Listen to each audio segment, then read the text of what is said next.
Okay, we are live, you guys. Welcome back to the channel. I got Bree and I got Keisha on the line. Hey guys. Hey y'all. Let's see how many people we got in the chat, Bree. Can you tell? We got 35 that were waiting. Okay, cool. All right, we might as well go ahead and get started. So, welcome you guys to Soap Corner Talk, where we're going to recap both The Young and the Restless and The Bold and the Beautiful for the week of November 18th through November 22nd. And we got a lot to unpack on both shows. This is completing the third week of November sweeps. And I gotta say, Young and the Restless have been sweeping for the last 2-3 weeks, and Bold look like they're beginning to pull out the dustpan and start sweeping. So,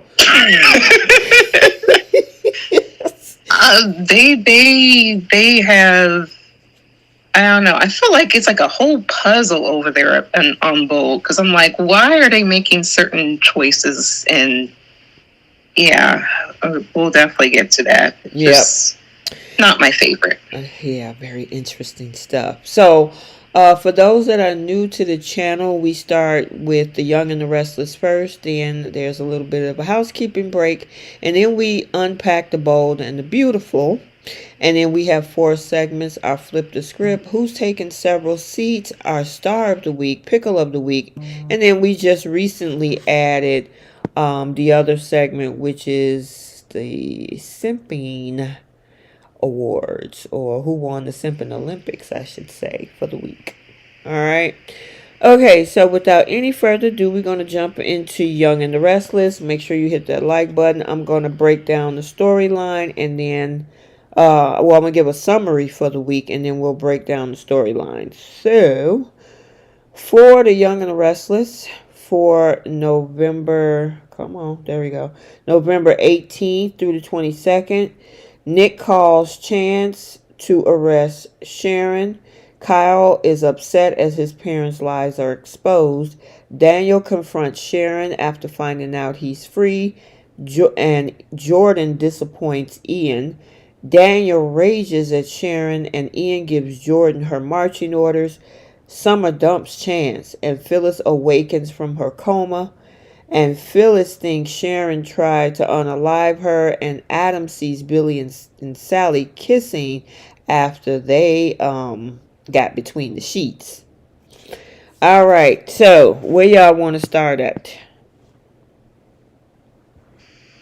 Oh, goodness gracious. I guess we can get Billy and Sally out the way. Yeah, I guess so. All right, I gotta ask. We've been waiting for some love scenes on either one of these shows for a while. We finally got one with Billy and Sally. Was it hot or was it not? It was all right. I will say it wasn't bad. At least for me, it wasn't bad. The music composition was everything. I know, right? Yeah, I was like, okay, they're mixing it up a little bit, but at least we got a love scene. It was, I mean, when he had her around the door, she was on top, like all kind of, I agree. That's what we like to see. Yeah, they getting there. What about you, Keish? What you thought about it? I enjoyed it. I like the different angles they used, like the overhead shot. I thought was kind of cool. And of course that really short angle when she was straddling him in the chair. Oh yeah, that was hot. Yeah. They should have been up close on that one. I don't, being way away from it, you had to look at them from the distance with her, riding on top of him in that chair. Yeah. But yeah, I liked it. I thought it was a good one. Yeah, the music was, like Bree said, the music was everything. I'm like, that definitely helped it. What was interesting is that position from the overhead. They were actually straddled across each other's groin, and I'm like, how did y'all do that? Because I know Jason. Oh, sorry. I was gonna say Jason Thompson's a married man. It looked to me like the way he had his knee up was he probably elevated himself a little bit so he wasn't actually like touching her.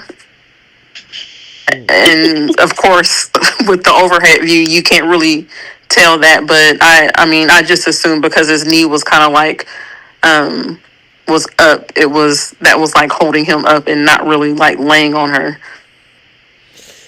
Yeah, Is what my assumption I was was. looking at that. I'm like, man, that's a bit. I mean, I'm not complaining about having it on screen, but I couldn't imagine um the cross position that they were in. I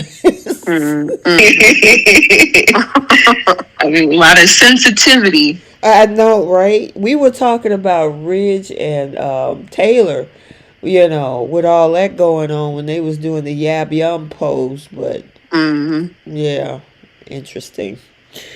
All right, but are y'all kind of excited about this couple now, or not really? Um, Honestly, I thought the love scene was hot, but like as soon as they finish afterwards, I just don't like it when they talk. Is it Okay. just me? Like every time they talk, I'm like I get bored instantaneously.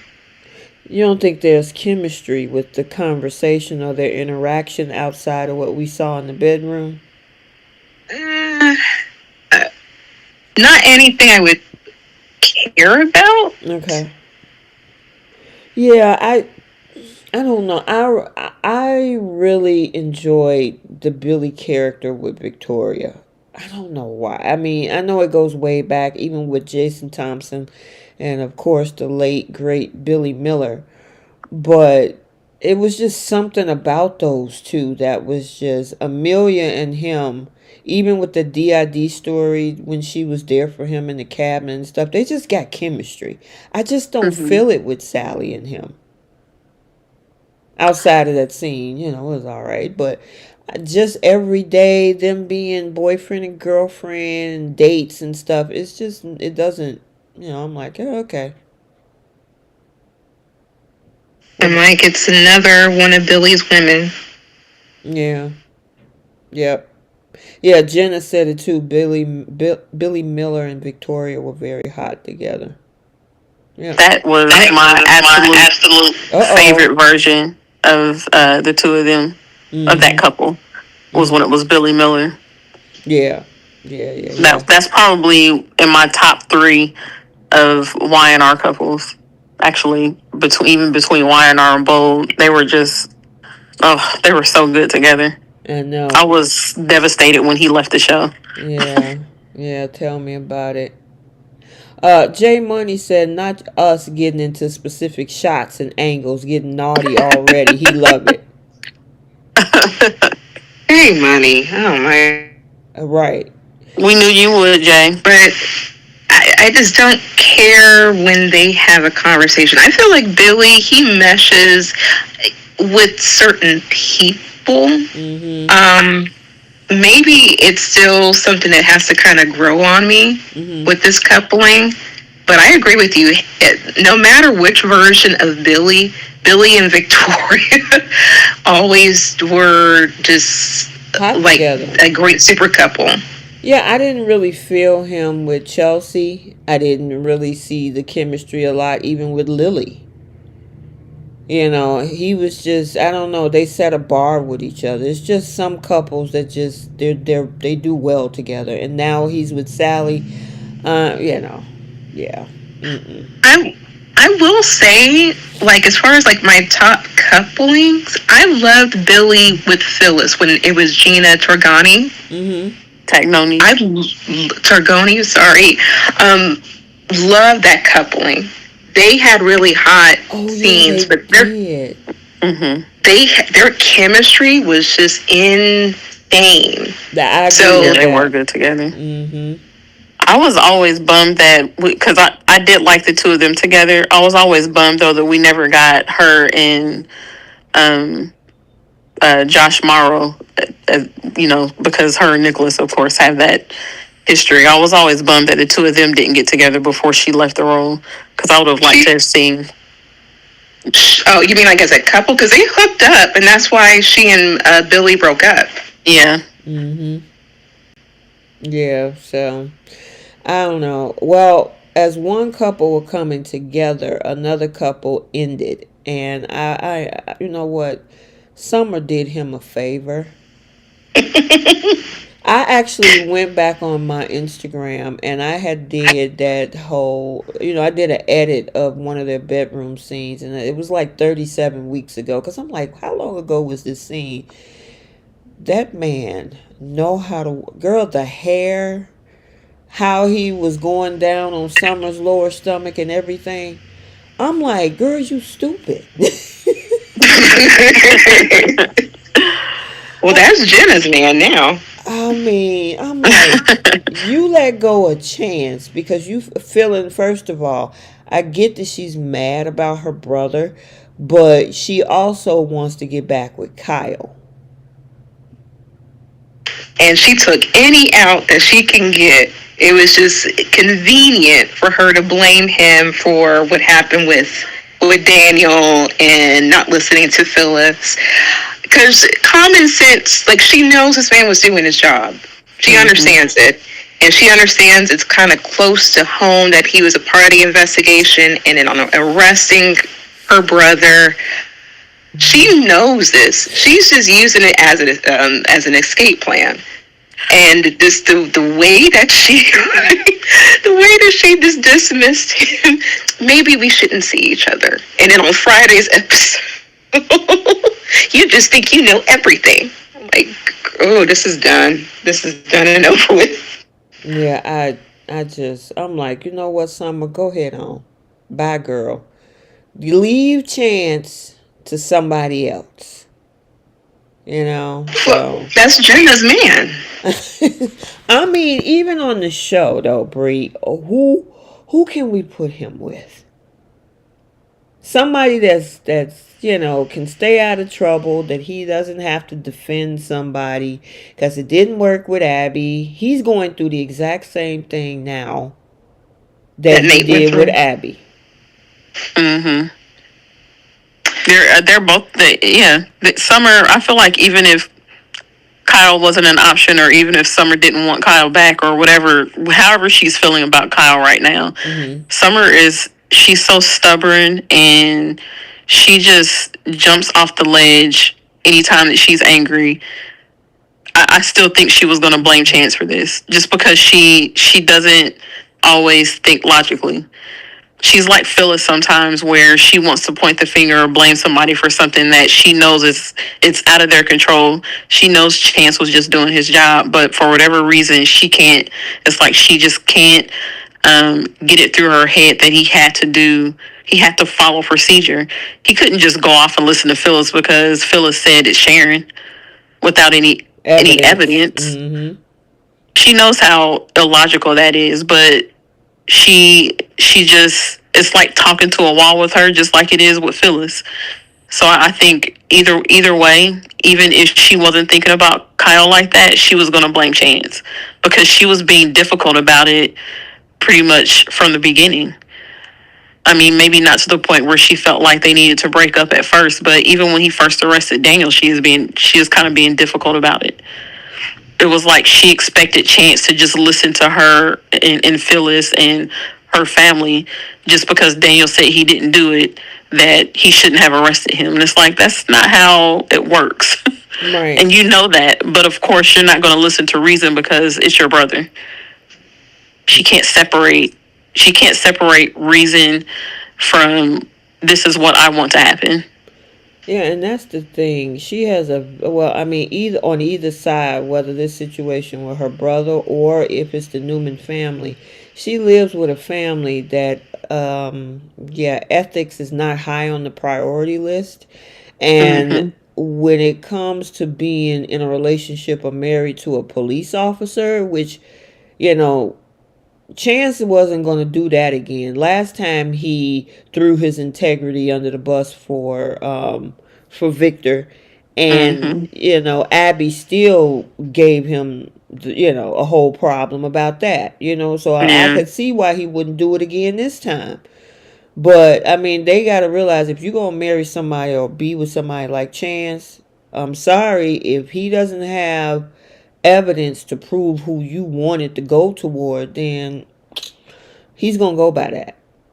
And like Right. you say, for Summer to look at this like, but it was my brother. You should have just did this, and you should did that. Ain't how the legal system work. Right. And we talking about Phyllis here, Mm-hmm. the woman who last year faked her own death and tried to frame somebody for it, who got arrested and set in jail for a few weeks. Um, she's the one walking around talking about it was Sharon. Like, do they really expect people to just believe Phyllis, especially when she's blaming it on her arch nemesis? Like, I, it's irrational to even think that Chance was just going to go for that just because Phyllis said so. Yeah, and you know it kind of touch on Michael. Kind of have a little run in with her on Monday, and she's giving him the third degree as well. But Mm-hmm. you know the thing is that he got a job to do too. Okay, Michael, though, I don't know. Michael is different but because Michael does not have to take that case. yeah, but And he chose to. in my opinion, that's a conflict of interest because you're taking a case for someone who framed your best friend's son. Well, I mean, so who would have took the case? We only got one attorney, and Cricket ain't around that much. So They could have called old girl back in. who? Was the one girl that grew up with Billy and Lily and all Brittany? them. Mm-hmm. Who? Brittany. Brittany. Brittany who? The Girl, one you girl that know went they're to high not bringing school her with. on. They just I mean, brought they had in. before. I She's know, popped but up. they already paid to bring Colleen Zink back and Rich and old boy back. They ain't finna bring him back, her back either. I'm Um, just saying. I'm just saying. Like in the universe of the show, in my opinion, Phyllis has a reason to be mad about that. I would be pissed too if my best friend took the case of the woman who tried to frame my son. well, she'll be all right when she find out that it wasn't her. But She let him have it on Monday. she still tried to frame Daniel, even though she didn't kill Heather. She still tried to frame Daniel for it when she thought that she did it. So it doesn't take that part of the case away.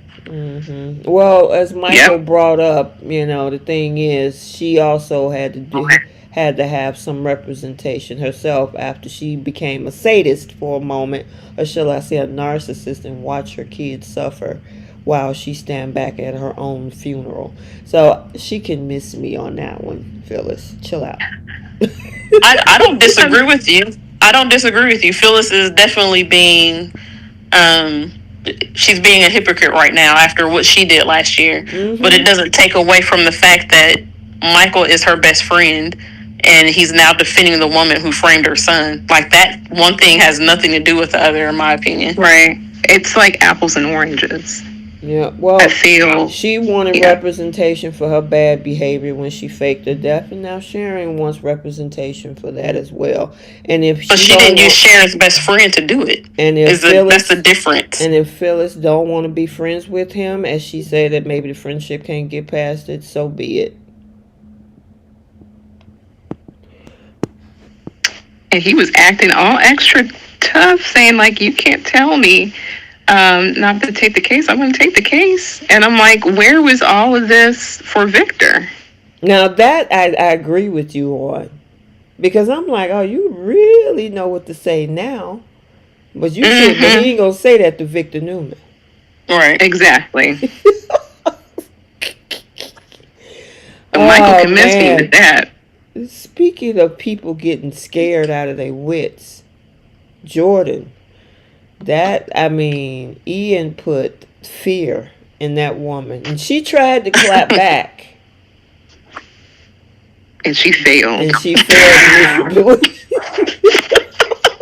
She had every point too. She was like, "Look, you're the one who's free on the streets. You can do whatever you want to do. Like, I have to be in hiding." He's like, you go get the results I asked you for and report back to me." Yeah, because she was. I mean, and honestly, they can take each other out. Now, do you think that Ian should have been the one going around if he wanted to know how the kids were reacting to all this? Maybe he should have go look because he's the one technically free. She's the one walking around with somebody else's identity. Yeah, I didn't understand why he wouldn't do that. It's not like he has to hide from anybody now. Exactly. Unless Go ahead. Unless he's trying to let there be like a big reveal or a big surprise or something. I just don't understand like why Ian didn't like hire somebody to watch the Newmans or watch the specific people he wanted a reaction from. That's honestly, when you showed me when you showed a picture in the group chat about the lady on the stairs, I assumed maybe she was part of Ian's,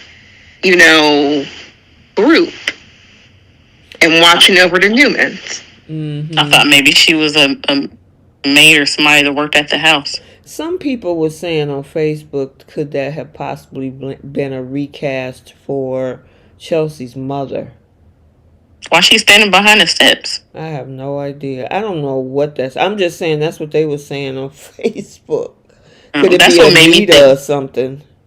That's what made me think maybe she was just somebody that was working, kind of like how they had that woman working there during the wedding, mm-hmm. standing right in that little area, taking people's coats or whatever. Mm-hmm. Oh yeah, I didn't see. Yeah, Frenchie put that in the chat. She says Phyllis. She got it in caps too. Phyllis seems to forget that she unalived Jeremy Stark and framed Diane with it, and she never spent a day in jail for it. Mm-hmm. Yeah, I see that, Jenna. Yeah, if I was Ian, I sleep with one eye open and don't drink the Kool-Aid. Literally. Don't use no mouthwash. Don't use nothing around her. That girl, I don't know who's worse, her or Luna, where they get their chemicals from, because they love poisoning people. The same place they go to on the streets.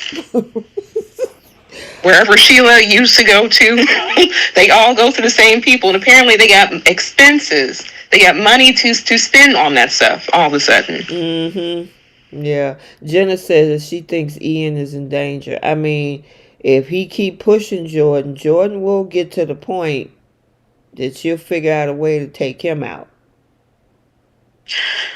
I didn't understand why Jordan was acting so scared of him.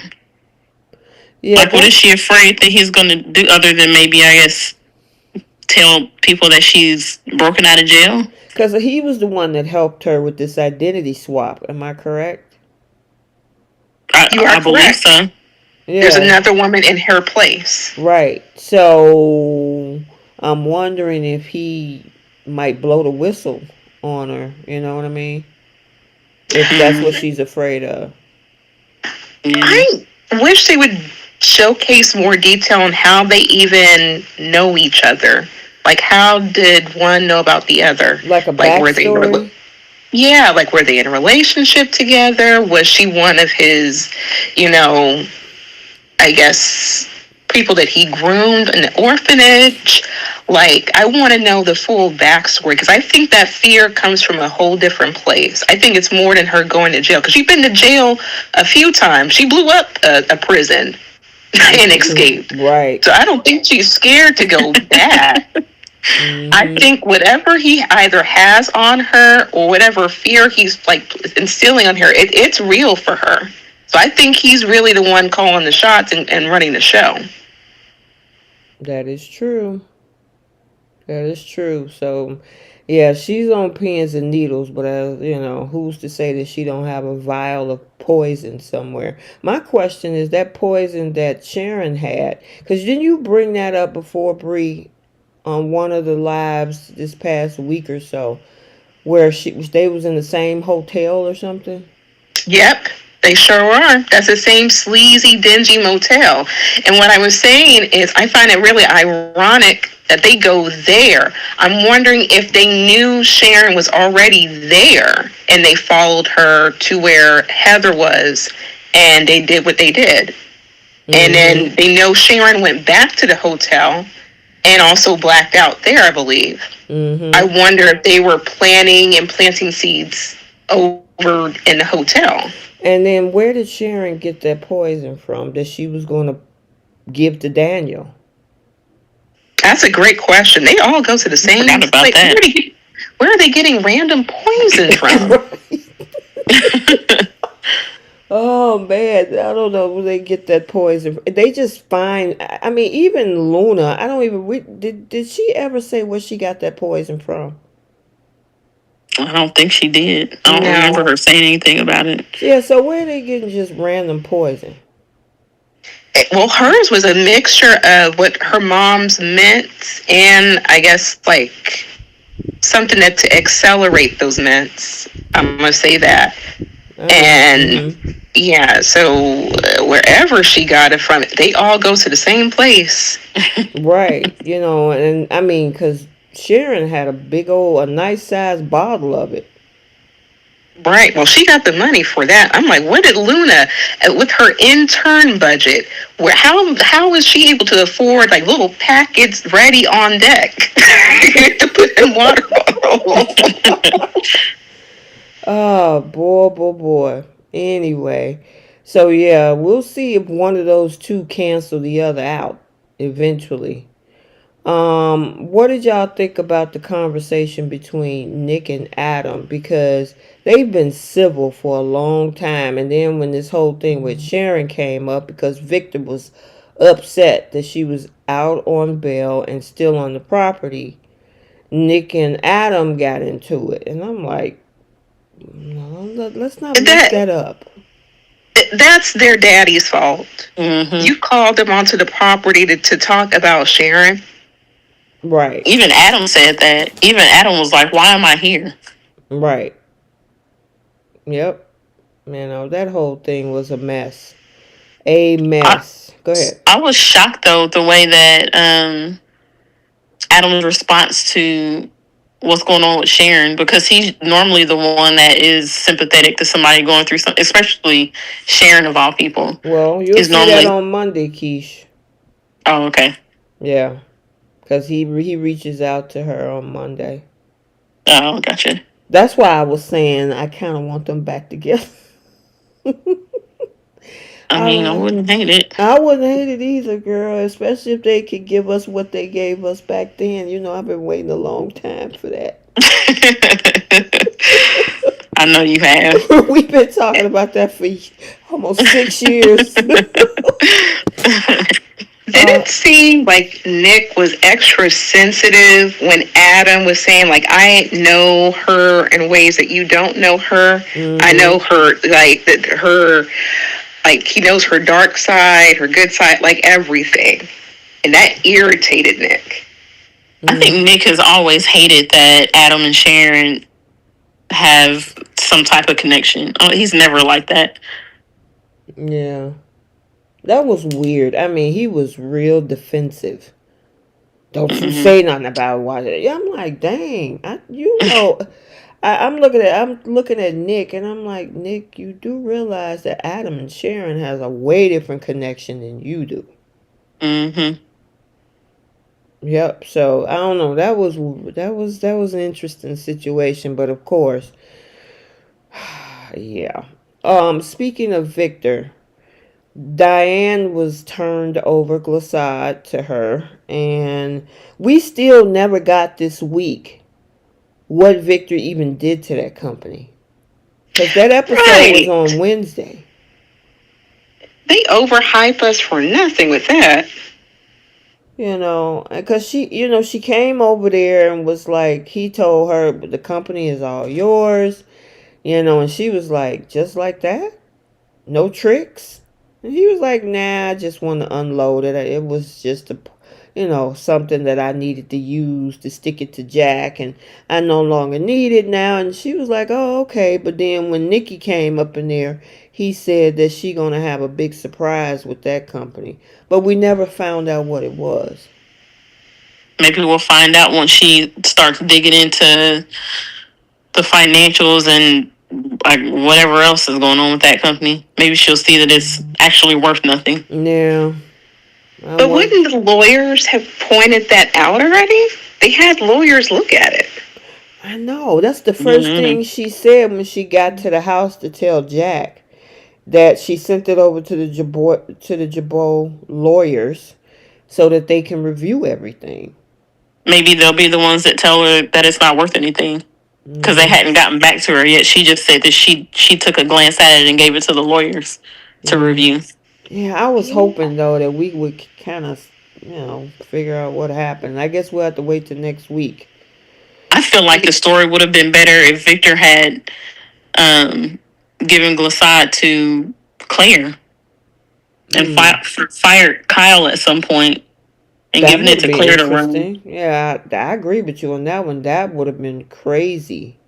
And Kyle would be looking like, I mean, nothing Kyle could do at this point, but Kyle was being a brat though. Because he sit up there, his dad is going through all of this stuff, trying to tell him. And you know what, let's back up a little bit. Because we had that conversation between Jack and Diane. And Diane is begging and pleading for Jack to give Kyle the co-CEO job. And he's like, no.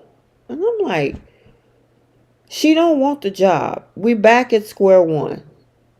Because this has been going around in circles for about a year now. And now she admits that she don't want it because she want to run Glissade. What y'all think about that? She just needs to quit. Instead of saying, well, I'll just quit. If you don't want the job, then just quit. Stop saying I'll quit if you want me to, or acting like it's Jack's choice whether or not she works there. If she doesn't want to be the co-CEO, then quit.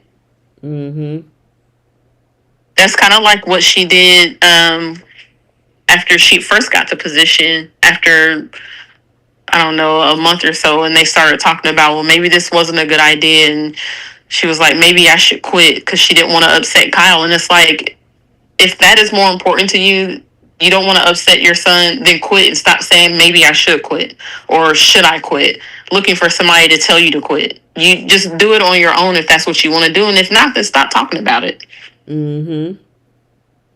Yeah, I mean, I agree with you on that, Keish, because I mean, if she don't want to go back to, to the position and give it to Kyle, just leave.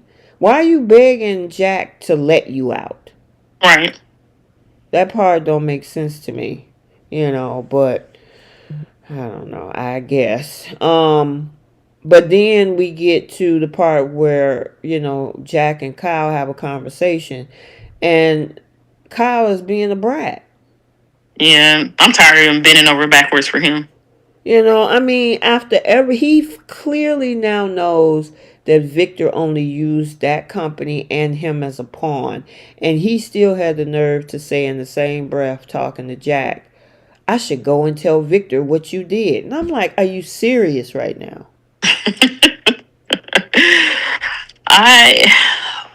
I feel like Jack and Diane went through way too much to even try to prove this to Kyle. They should have just...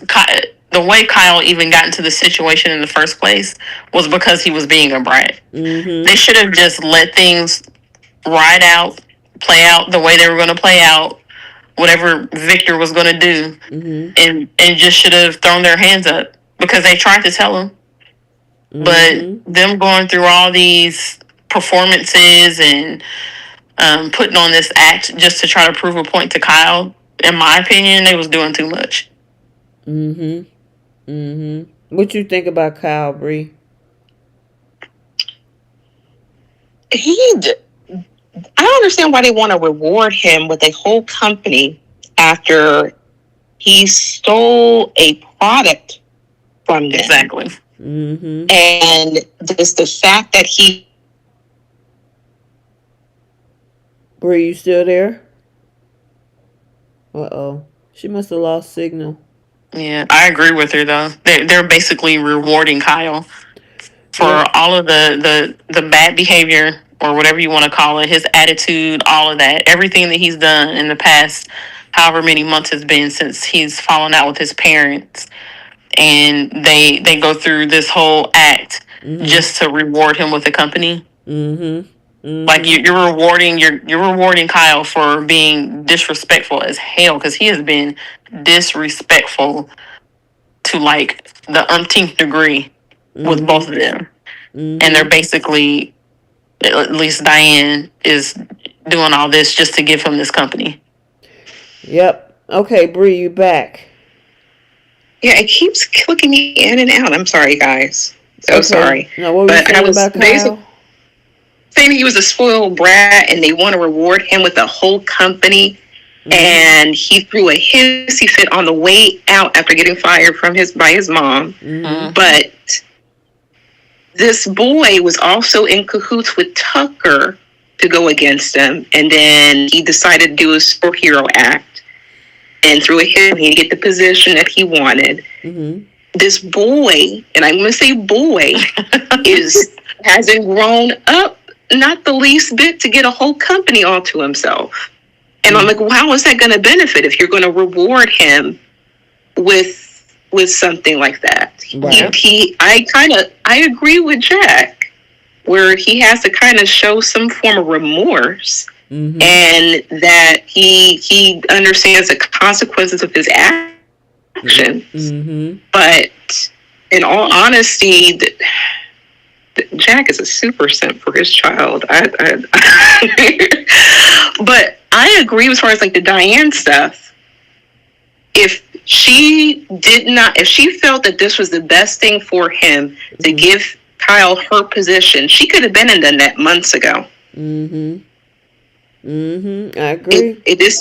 She's treating it like a grand gesture. Like, oh, like, what if I give Kyle the best thing for father and son to work side by side together? I'll step down. Like, it won't be anything for you to worry about, Jack. I'll step down. Like, girl, come on. You could have been and done that months ago. You don't need Jack to fire you. You could have quit. People quit jobs. And Jack don't even want Kyle there. At least not as co-CEO. But Phil's Diane is still qualified, but he laughed, or he had a reaction when he found out Nikki was going to be running Chancellor. Right. Same resume. Why do you think that she want to run Glissade so bad? Because there's been a lot of theories floating around about people bringing up Tucker's name, that she might be working in cahoots with him. I don't know. I haven't seen any of that to show otherwise. And then the fact that she wants her own ultimate power, because right now, as co-CEO, she still got to go through Jack or whatever, right? Whereas if she run Glissade, she got absolute power. And I mean, obviously it would be under the Jabot umbrella like Marchetti. But Summer runs Marchetti how she wants to. So you think that that's probably why she wants Glissade so bad? I think it's, I don't think it has as much to do with that as it does her being out of that position.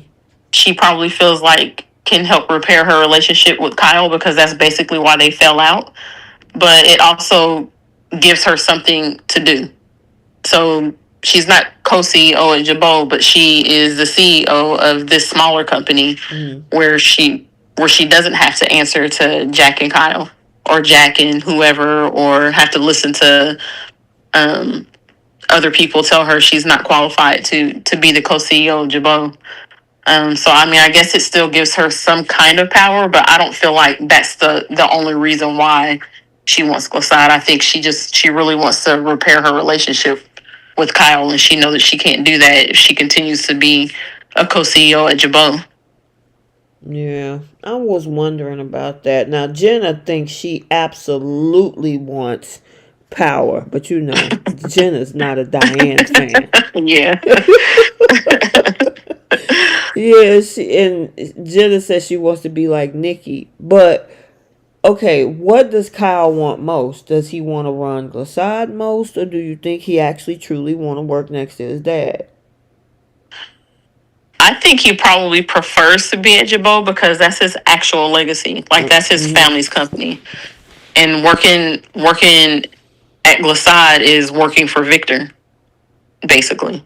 if he would have stayed there. So I definitely think that he would pick being at Jabot than running a small division of Victor's company, of which he has no stake in.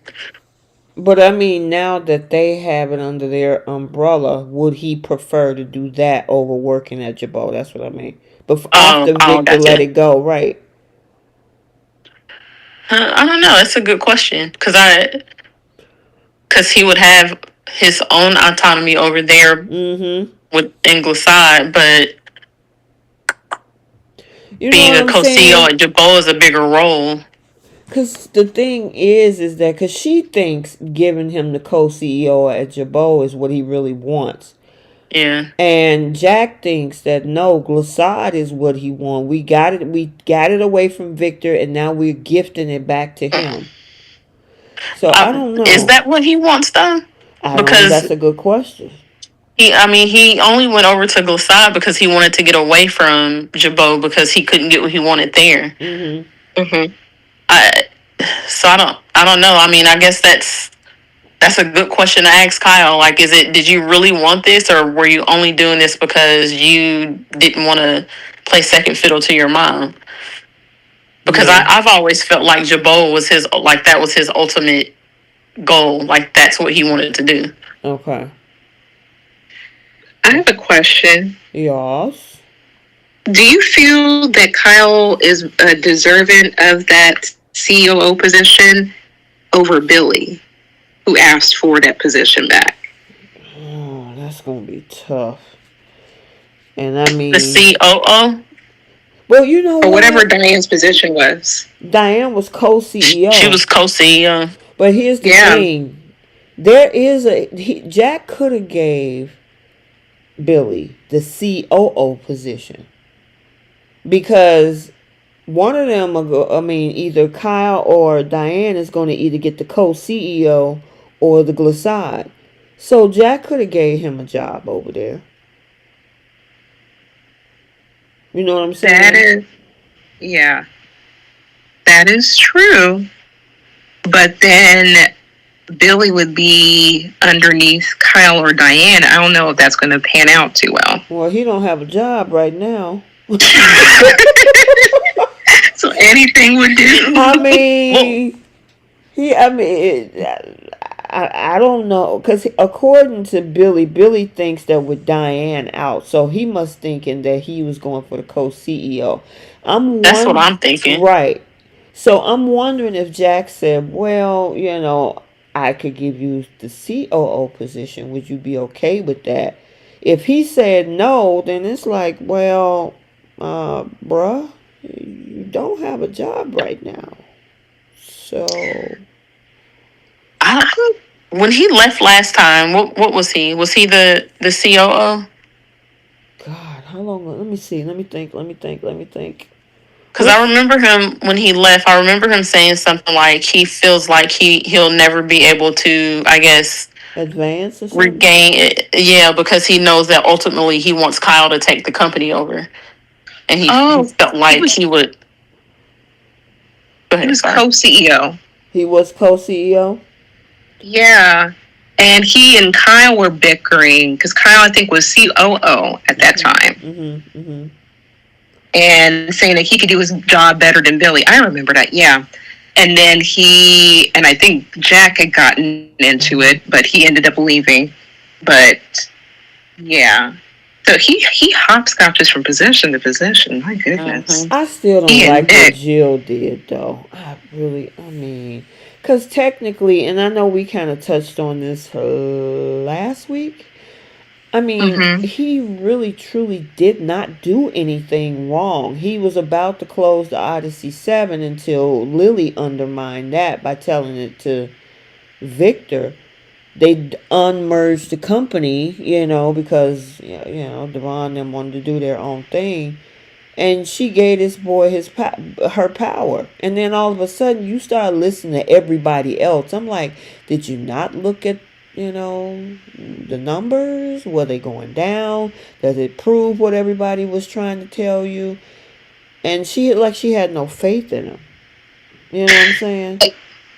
And to be honest, Lily also did that to herself. She thought she was playing a game, and then she played herself in the end because you talked down about her son, placing seeds of doubt to the point where she ended up selling the company to Victor. Mm-hmm. You played yourself. Yep. Yep. And then, of course, Victor was like, you getting tired. I know what you're going through. You've been seeing your brother. His snapper's been taking care of you. And I'm like, oh, God. Which left him out in the cold. I mean, I would be like, dang, Mom, you gave me your power. You wanted me to uphold everything. I even put this in your name, put Abbott Chancellor, even though she's not an Abbott. But according to him, I made it Abbott Chancellor to continue your legacy and did all of this only for you to sell a company, and now I'm out on the street. Yeah. Both he and Lily. Lily's permanently on the street. That's why we haven't seen her. She permanently open. That's what Lily get. Yep. But as for Billy, I'm like, everybody's talking about how he screwed up, and I'm like, what did he do? Right. Like, I can see if he did something like crazy and heinous that really jeopardized the company, but unfortunately, everybody was placing seeds of doubt from his past, and Victor eventually got exactly what he wanted. Yep. So it didn't, and also didn't help that Adam printed that article about him either, right? Doubting him. And it didn't help that Lily fed Victor Odyssey 7 to where he lost a major deal. Well, and and I think that was also an issue for Jill too. Well, the other thing is a lot of that stuff that Adam printed about Odyssey 7 and Lily, that wasn't him though. You know what I'm saying? So they took, of course, it pointed to Billy. They pointed in his direction, but that whole thing between Lily and Billy, she betrayed that man. And he knew it. And that's why he got rid of her. Yeah.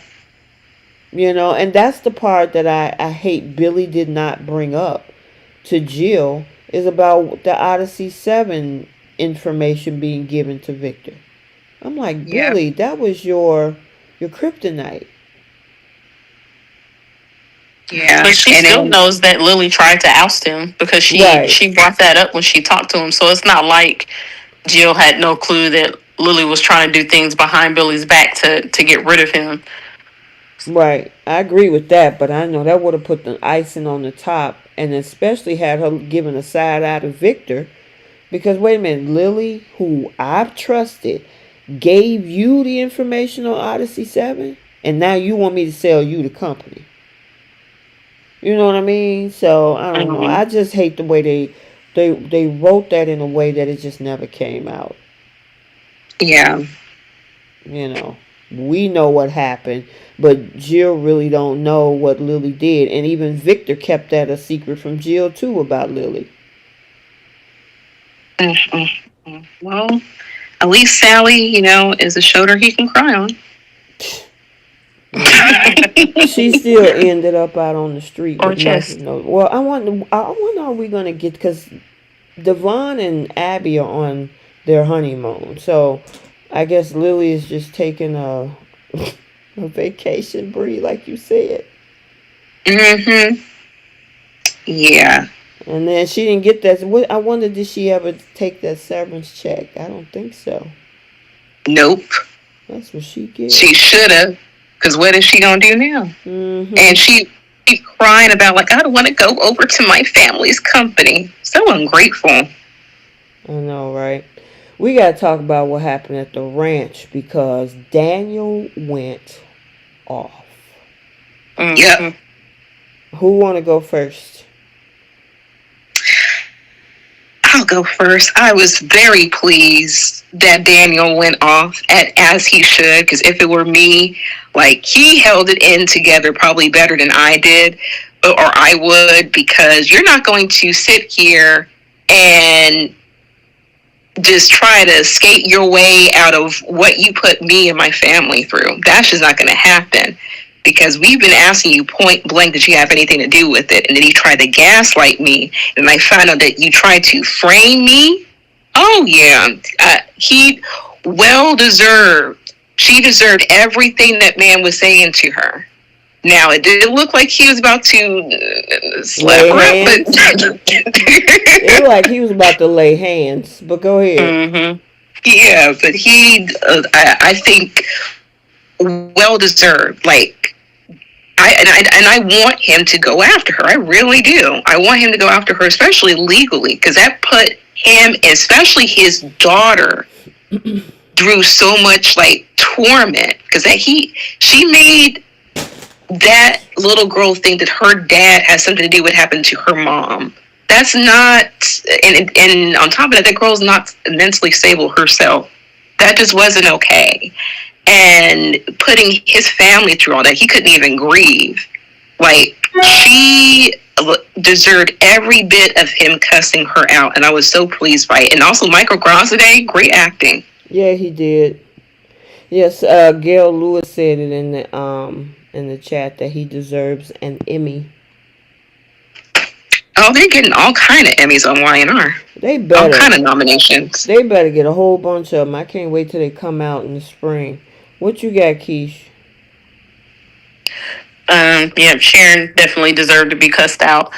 I think, though, when he started going towards her and yelling at her, that was the time where Nick should have escorted him out. Personally, I wouldn't have even let him in the house because he knows what's going on. So why would you even let him in there to get in Sharon's face in the first place? Mm-hmm. I mean, at the same time, he had every right to confront the person who framed him. He has a right to do it in court, but not on my property. She went on my property. Yeah, she did do it illegally, but that doesn't mean I have to allow you to be on my property. Like I said, he's better than me. I would have. Look, I guess what? I'm on your property. I'm coming through the door. You're going to hear what I have to say. Yeah, well, somebody else probably been on that property too. I'm wondering if Jordan got in that girl's house with the same tunnels that Cameron Kirsten built up under there. They ain't been covered up them tunnels. She got in there some kind of way to take that girl's phone and put it back. Because that was the other part of this whole thing with that car crash earlier this week, is the fact that Sharon was missing her phone. And then the phone magically appears at the cabin, which of course Jordan obviously put it there. And I'm like, how did you get on Victor's ranch? And the only thing I can think of is that she had to come through, was it either... The tunnels. Yeah, that closet. That tunnel leads through Noah's old bedroom or something. And that Cameron Kirsten built up underneath that house.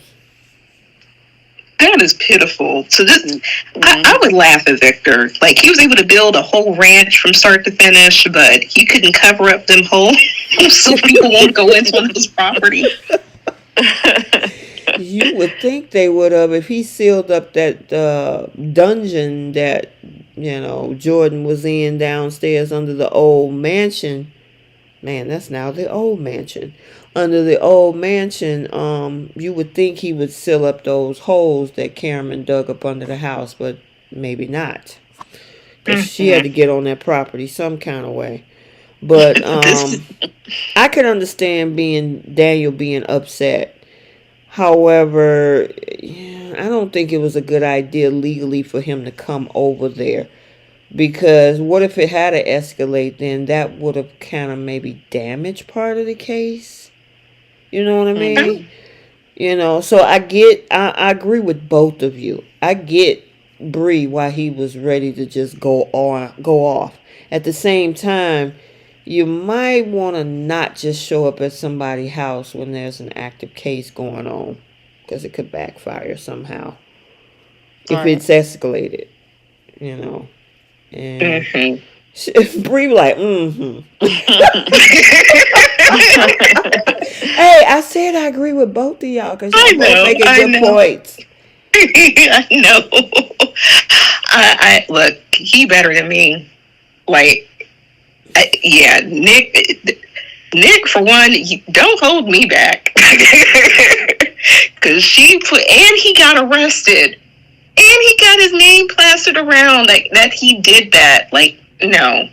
Yeah, she got the verbal lashing she deserved. And I'm glad that Daniel also cussed Nick out for trying to defend Sharon, too. Oh, yeah, at the hospital. Yep, at the hospital. So, and Summer wasn't too happy with him either. Nick is in Nope. a very interesting position. By choice.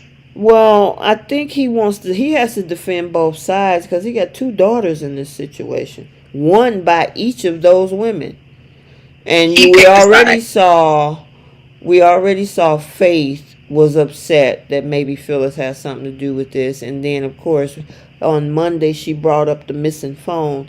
And then we got Summer, who, of course, is going to support, her mom.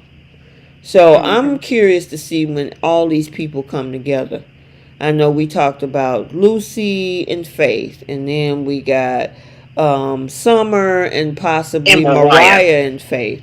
So I mean, I want to see how that is going to happen when all these young ladies who are on both sides, on Phyllis's side and on Sharon's side, how if they're going to come to blows with this whole thing. I mean, we got Daniel being friendship with Mariah. Mariah's defending her mom. She's doing that on Monday. She's defending her Yeah. mom, and Daniel's going to defend his mom. Yep. Are Daniel and Mariah that close? That's there. I mean, I thought they were. I feel that Mariah and Kyle are really close. I can't remember if Mariah and Daniel are all that close, but either which way, Mariah can defend her mother all she wants. I hope Daniel cusses her out too, because her mama framed him at the end of the day. Right, I get that. Just saying, because there's this whole thing of defending their mom's situation. Yeah. Even whether it's right or wrong, I'm wondering if that's going to actually come to blows. I think so. And Nick is right in the middle of this. He plays like he's in the middle, but that man, he chose a side. He chose Sharon's side at the end of the day. And when Phyllis asked him that question on Monday's episode, he couldn't even answer because he already knew the answer, but he knew the reaction he was going to get out of Phyllis. Mm-hmm. He's chosen to be on Sharon's side. He went ahead and hired a whole lawyer for her defense. Yeah, she went through all of that only to have a conversation because she was going to say it with her chest, how she did it, and I confessed, and I don't need no attorney, and all of that. And then after Daniel had a fit, and she looking freaked out, Mariah asked her, how did this happen? I don't know. You went from having a strong conviction to go ahead and confess, and now you don't know how this all happened, huh? Okay. Yeah. Jenna, I'm over Nick too. He picked a side. There's no middle with this man whatsoever. He will forever, exactly, he will ever try to protect Sharon. Mm-hmm.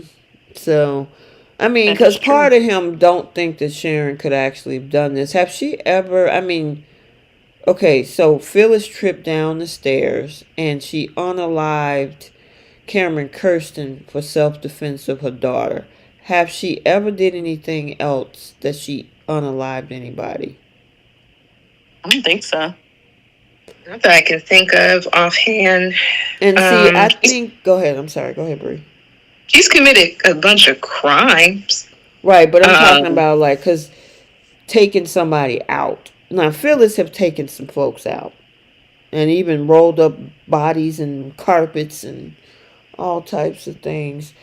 And I'm wondering if that's why everybody is like, nah, this ain't Sharon. Whatever it is, it's gotta be some extenuating circumstance. which is Yeah, why Esther said what she says on Monday. But go ahead. I don't think Sharon has ever maliciously hurt someone in this way with Heather. with how Heather died. She's done a lot of stupid stuff like set the ranch on fire and stuff like that. But even like with JT, that was all self defense because wasn't JT Victoria abusive towards Victoria or something like that? Hold on. And Sharon, she said somebody said Sharon unalived Drew. I remember Phyllis being on that cliff. Yeah, that was a fight that she didn't. Everybody was saying that was more so Phyllis than anything. I think mainly it was an accident, but she was up there arguing with Phyllis, not Sharon. Right. And Jenna, she unalived Cameron because that dude had her daughter. Yeah, that was self-defense. Yeah. That was self-defense. I don't know. I can't think of anything else. I got mixed feelings about the thing with Drew. That's another day for a discussion for that. But I can't think of anything else besides like other heinous crimes that she's done. But unalive, I do see what people are saying about that. About what? But no, I do see what people are saying about who she unalived. But it's very few people though, in comparison to like what Victor's done. And actually, one of my favorite lines that Nick said this week was like, "We can each tally up like our crimes." Breathe. Okay, so Jenna said that Sharon tried to unalive Cameron one time before. Didn't Cameron RAP3 her?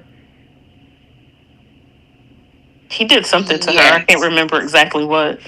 He did. Is that what it was?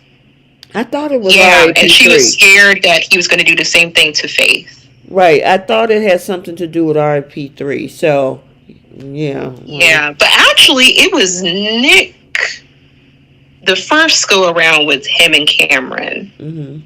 And I think he went to jail because they were showing scenes of him going to jail for that. I don't know. It's too far back, y'all. Right, that go way back. They keep bringing back blasts from the past. What are you about to say, Keith? I wasn't saying anything. Oh, okay.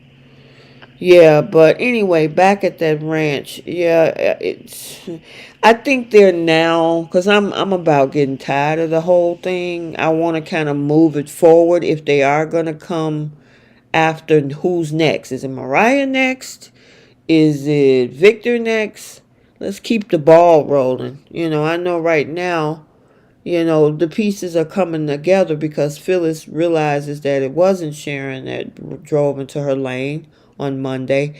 And then they also are bringing up the phone being missing situation. That if Sharon did not text Phyllis, who was texting her? So I think now they're starting to kind of turn this into a mystery now, which I'm okay with that because we need to move this storyline along. It's been going on since June. I was a little confused. Like, did Phyllis ever find her phone? Because, like, when she was telling Nick about the text messages, I figured she would have just showed him her phone and the text messages from quote-unquote Sharon. Unless did they find it in the accident or something? Because remember, the car was burning. They got her out. But did they get her phone or any of her other items out that car? That's a good point. Because Mariah was annoying me. She's like, well, what if Phyllis was lying about the text message? Like, girl. Well, I mean, she wasn't lying about it because she saw text messages from Sharon's phone. So Phyllis wasn't lying about what she saw, but she will be lying about who ran into her lane. She gonna keep that to herself just as Sharon to fry for it. So. Look, I personally, I would not feel bad about that. Go ahead and lie. Go ahead and lie. then that make her just as bad. And I don't know. I just want the storyline to move on. Let's get Victor Yeah. needs some karma. I agree. I feel he's going to come. There's so much that went up for Victor all of 2024. I feel it's going to be a downward spiral for him 2025.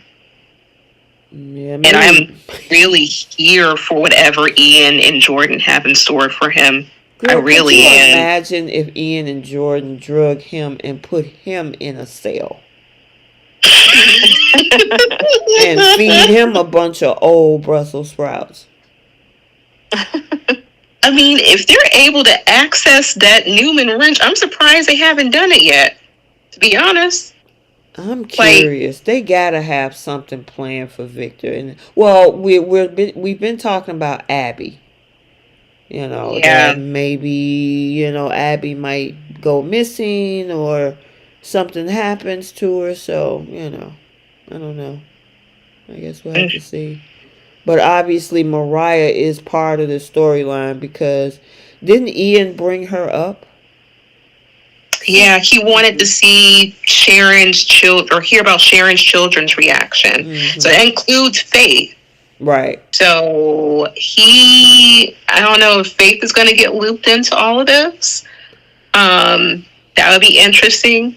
Mm-hmm. And I wonder if Adam's also going to get looped into this since he's more concerned now with Sharon. I'm like, stay away from this woman, please. Right.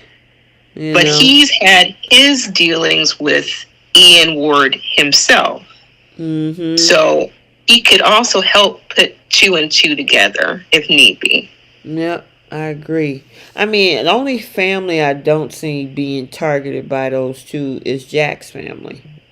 Yeah, they got enough issues. They got enough stuff. Family? Jack Abbott. Jack's family. Oh, okay. Yeah, I mean, because it just looked like it's Sharon and obviously Paul because of the Heather situation and Victor and all of them. So I know with Jack and them, they'll probably sit back and watch and get a bowl of popcorn and let Ian and Jordan just wreak havoc on the Newman family.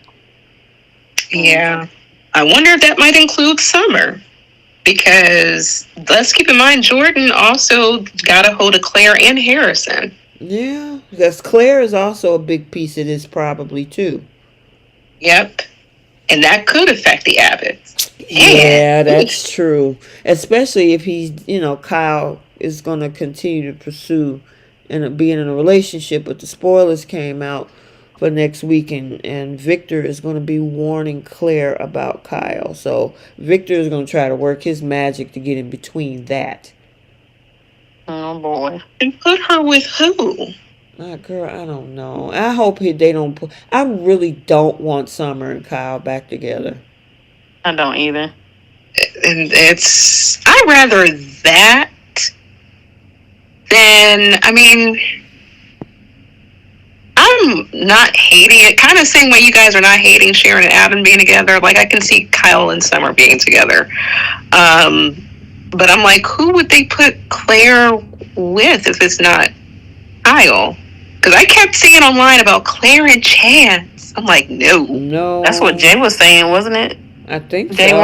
weren't you saying Chance and Claire? I don't see that either. Kyle alone, and he doesn't even look, like an older guy. Mm-hmm. But just for me, because I still have this perception of Claire that she comes off as a high schooler. Like, even her being with Kyle is a little weird. So putting her with Chance would be even more weird because he looks like a more mature man than Kyle does. They really jacked that up, that whole perception. I just can't see it. Yeah, they really jacked that whole perception of Claire up because when she came on, she was this mature businesswoman. Mm-hmm. That we remember her trying to ask Nate out for coffee. And then they just de-aged her to walking around with backpacks looking like she's going to private high school, that is. And it's like, and then you stick her with Kyle, who clearly, obviously, the girl is in her mid to late 20s, but she didn't dress or act like it. I agree. She was talking about pony rides and she's never experienced a lot of different things, certain foods even. So she's has to kind of grow up before she gets with this, before she can play stepmom to somebody's kid and get with this man who's had a lot of adult experience. Right. Like I can see her with RJ. Oh man. I mean, it can work. She wears hope for the future. Oh Lord, we got to get to that point. Oh my God, the craziness going on over there. I'm trying to think. Did we cover everything this week? I believe so. And J Money said, Keish, I can absolutely see them putting Claire with Chance. If Summer and Kyle get together, Claire's perception can easily be changed back because she seemed mature when she first came on the scene. It can be, but they just haven't done it. Yeah. Right. Otherwise, they would do it with her and Kyle now. Yeah. I mean, even that dress that what did y'all think about that dress she wore to the wedding? You know what? She looks like she going to prom. Yeah. Yeah, it wasn't like Victoria's dress or Lily's dress. Yeah. Mm-hmm. Like she got the cute little slit out. I mean, the dress, like I could see girls going to prom with that dress. Yeah, well. Oh man. Like I said, I just don't want Summer and Kyle back together. I mean, we thought we could have had a connection with Summer and Kyle, but with Kyle and Chance. Summer and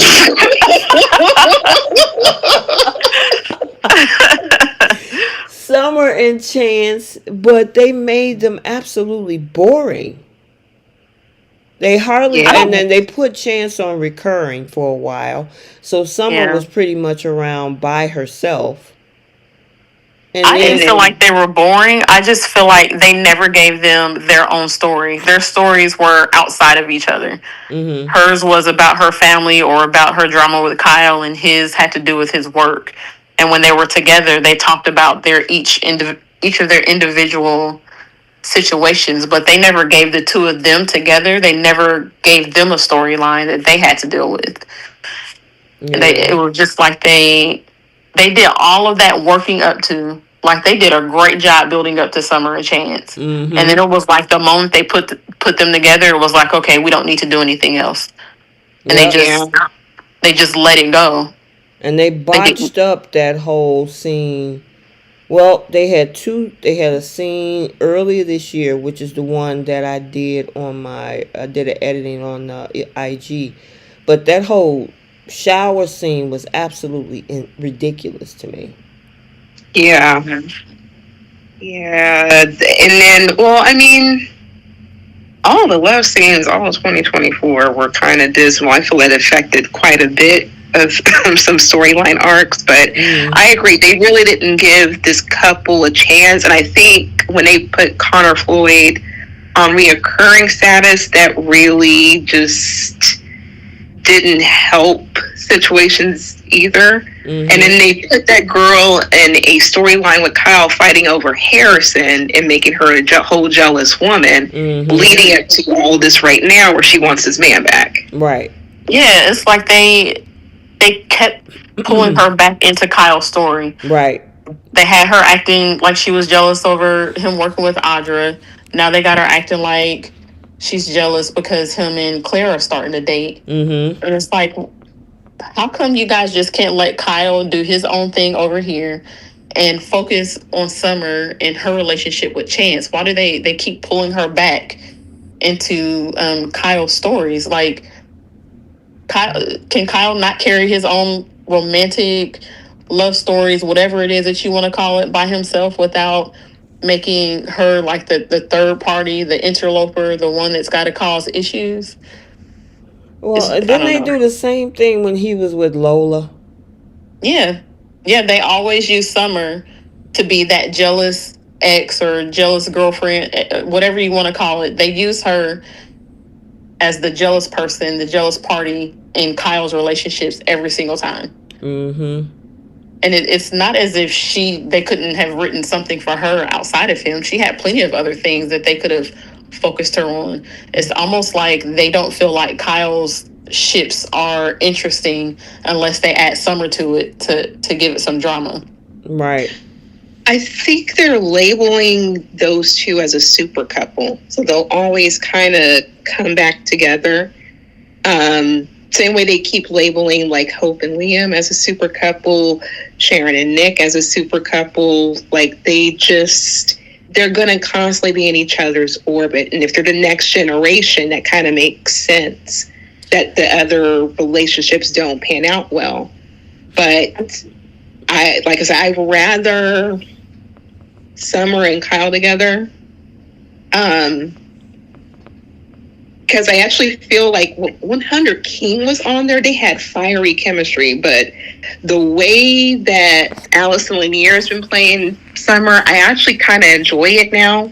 Like, I feel like she's making it her own. So I actually wouldn't mind those two getting back together, especially since she fought so hard, especially with this lawsuit, trying to get in this man's business about who he's been sleeping with. Okay, well, now since you want this man, actually go after and get this man. Mm-hmm. I hope she does, and I hope Kyle rejects her. Because it's just... and I hope she feels stupid. Because she has that whole beautiful man. Who you talking about, Chance? That she just basically threw away. Oh, and I think if it was a thing where Kyle acted like she did when she got with somebody, maybe I would feel differently about it.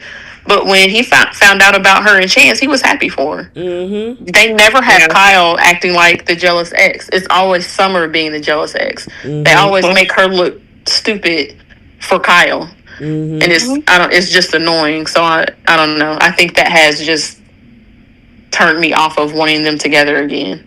Right. She's her mother's daughter. Yeah. Even outside of like the in the universe of the show, just the way that they write them in general. Yeah.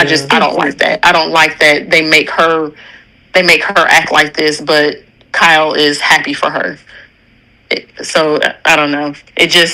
To me, it just makes me feel like they don't have faith that Kyle can pull off a relationship without inserting her in it. Yeah. It's like they have to use her to make it interesting. I honestly wish that they would also find Phyllis a guy. I honestly, that Jeremy Stark guy would have been perfect for her, or Tucker McCall. Give her something to do, because I mean, she's always in somebody's business. She's walking around town like, oh, you know. I mean, give her a love interest. Have she had one since she been back? She tried to get back with Jack, and it didn't work because Diane was in the picture. I'm pretty sure Jack was the last one, wasn't it? I think so. Yeah. And I think she tried to get with Nick, but he rejected her in the hotel when she took her weave tracks out. She was drunk. She was trying to sleep with him when she had been drinking. Right.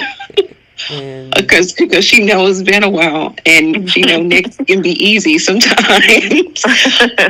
But no, I want her with a love interest. Where is Trevor St. John? I miss Tucker on my screen.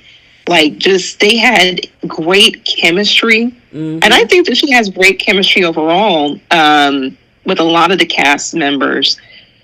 We saw her with Jason Thompson. They had great business chemistry. Behind the scenes, like, she has great chemistry with Mark Grossman. So they could put her with a lot of different guys. Did y'all see what Amaya put in there? She said, according to Soap Opera Digest, Phyllis is going to get Billy. They're going to be in a triangle with Sally. Oh, Lord. Because there is a December 9th spoiler photo out there where she's sitting at the bar all smiling and happy talking to Billy. Why would y'all throw her in a triangle? Why? Please bring Tucker back. Writers, producers, CBS, whoever. what's the writer's name? Josh Griffith. Get Trevor St. John back. Get Tucker back, please. Oh wait, she was trying to get with Danny. I almost forgot about that. Yeah, she tried to get with Danny, but Cricket won that battle. Yeah, I almost forgot about that. I mean, the only other person that could be available, what about her and Adam? I would be here for that. Dewan, you crazy, sir. Keish, you don't sound too happy about that idea. I don't see this version of Adam with her. Okay. I do. The behind the scenes stuff that I sent you guys in the group chat, they have really good chemistry. I would be okay with that. And Dewan said, Phyllis and Ian Ward, you Phyllis and Ian Ward. Oh my God. Yeah. She would have really lost. Wait a minute. What about Phyllis and Nate? No. Okay. None of us were happy about that. Hey, I'm trying to find somebody for this girl. I don't want her in a triangle with Billy and Sally. I don't even want Billy and Sally together. But, I mean, for Phyllis, the girl is gorgeous. And you're going to get that girl a man of her own. Right. Like, my dream man for her is Dollar Bill Spencer. I'm going to keep saying that. Ooh, that would be fire. That is the dream scenario. They both fit each other perfectly. And neither one can judge one another. Yeah. They're going to anyway, though. Could you imagine Phyllis, Dollar Bill, and Katie? The conversation between Phyllis and Katie. Just enjoy. I wonder what that would be like to have Phyllis on Bold. Then she would go after Ridge. Brooke would have a fit. And Phyllis would give her a run for her money.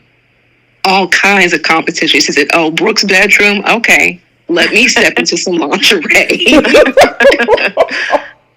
Michelle Stafford at 58, 59 years old got a body of a 30-year-old. Yeah, exactly. She would give a lot of people a run for their money. She can go after Finn if she wanted to. And win. She'll be able to go toe-to-toe with Steffy. Yep, with no problem. No problem. Pull Finn away from Steffy. that man is obsessed with her.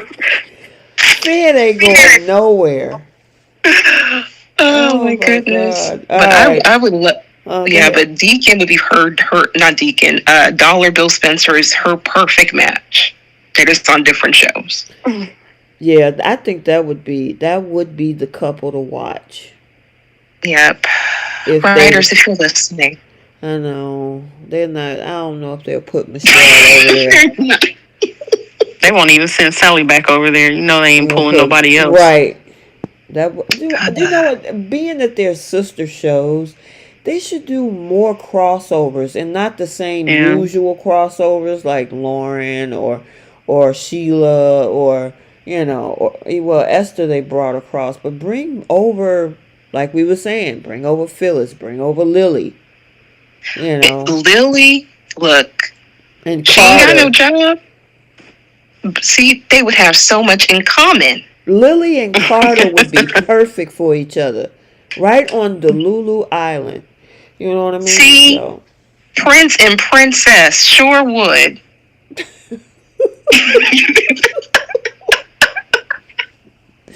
Or even Carter got his own delusional woman with hope. Oh God. We gotta talk about that. But I mean, even if they crossed Hope over, maybe she could get with who? Kyle? Kyle will be perfect for her. They both spoiled. They both get rescued by their parents ever so quickly. And they take no accountability for their actions. They're perfect for each other. Or cross Steffy over to be with Adam. No, put her with Nick. No! They even want, the actors even want, she said no. The actors said no. No. I mean, I want I want the bedroom scenes, okay? Okay. You know what I'm saying? We know what Steph could do with the right dude. What about Nick? Nick has some hot bedroom scenes. Man, about 20 I years mean, ago. it's been a while, but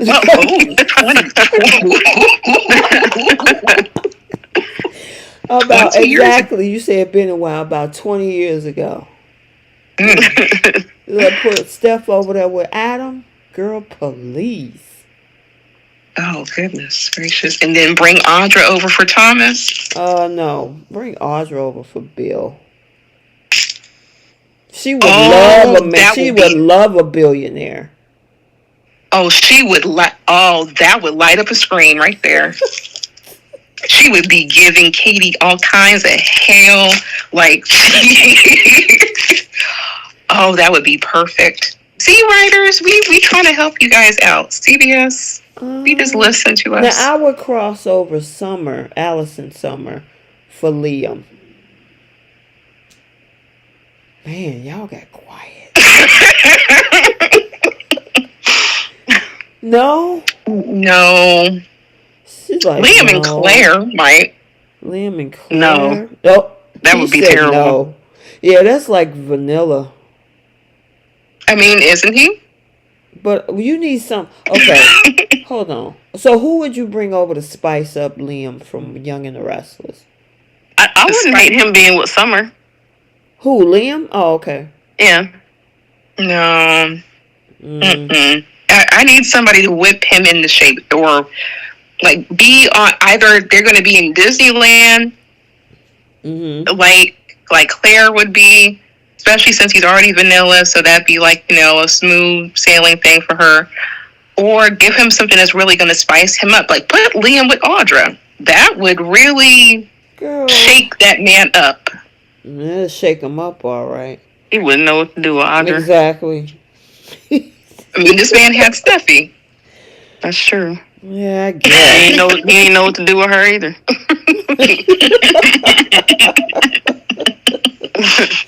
Oh man! All right, let's get over to Bold. No, that was a nice little segue. All right, you guys. How many people in the chat, girl? 163. All right, you guys. Make sure you guys hitting the like button. Also, make sure you follow on the other platforms, IG, TikTok, X, and Facebook groups. There is a blog on Threads where all of the spoilers go. You just look up Soap Corner Talk, and you should be able to find all of the platforms if you type them in the search engine. So make sure you also follow us on those other places. Yay! Melissa says that the ratings are out and Bold and the Beautiful and the Young and the Restless are tied in the ratings with increased viewerships on both shows. That's interesting. That's very interesting because I can understand Y&R being up there, but for the last few weeks we were kind of lost in the sauce with Bold up until probably yesterday.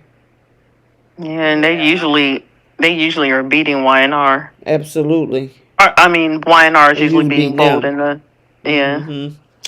All right, let me... Oh, wait, go ahead. What are you about to say? I'm shocked. I was like, oh. Yeah, I'm shocked about that, too. What? Hey. All right, so let's go ahead and do Bold. I'm going to do the summary for the week of the 18th through the 22nd, and then we'll break it all down. Alright, so Steffy's latest move solidifies Carter and Hope's decision to take over Forrester. Carter issues a veiled threat to Ridge and Steffy, and Finn stands his ground with Brooke. Carter proceeds with his takeover scheme, but the plan hits a huge snag when Ridge sees his signature.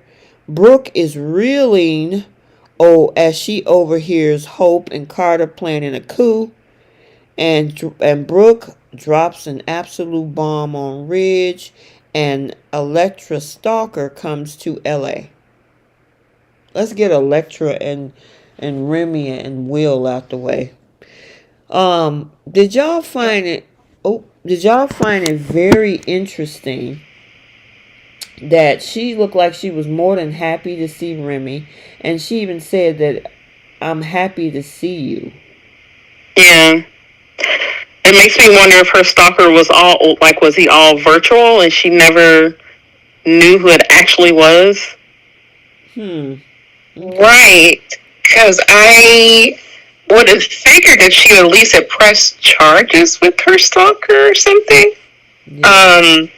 But it makes me wonder, like, how does she know him? Did they go to school together? But this girl keeps saying that she doesn't want her past to come back to haunt her. She don't want to be on the internet. I'm like, did you take some salacious photos that you don't want people to know about? Like, because that's the vibe that's I'm getting from her.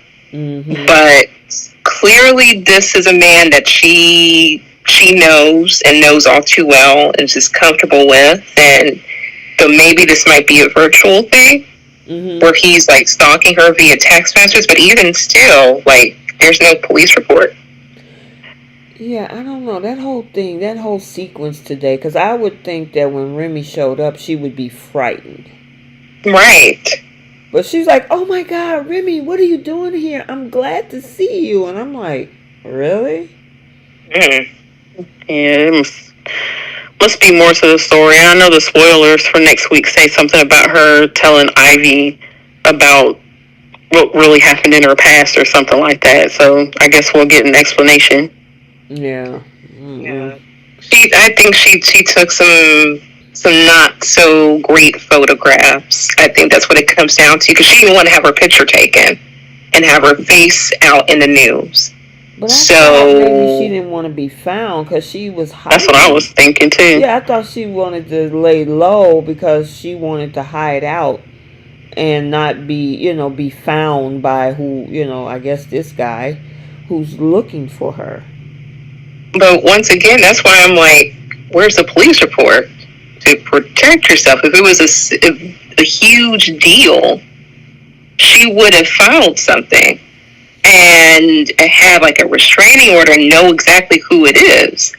So she's just running and on a loose, and she's not running on the loose, but she left wherever she was to come to LA, and for what exactly? If she's scared about the stalker situation, because she knew her sister was going to try to revamp her line, and more than likely they're going to put all the her aunt was going to revamp her line, and her being a forester, there was going to be mention of her. So she has a famous family. People are going to know who she is. Yeah, I don't know about this storyline to me. I mean, I'm glad we only have, like a day and a half of it this week. But, yeah. I mean, why does Bold like to introduce things like this in the middle of a sweeps month? You use your legacy characters for that. Especially people know who Brooke is, who Hope, Steffy, all of this drama that's going on this coup. That tends to that's why I was looking at my analytics, and I mean, in the last couple of days it's going through the roof because people were excited about what, that whole thing in the office between Carter and Steffy and Ridge and what Brooke was going to do next. I just don't see this being smack dab in the middle of a sweeps month. Because we don't know them.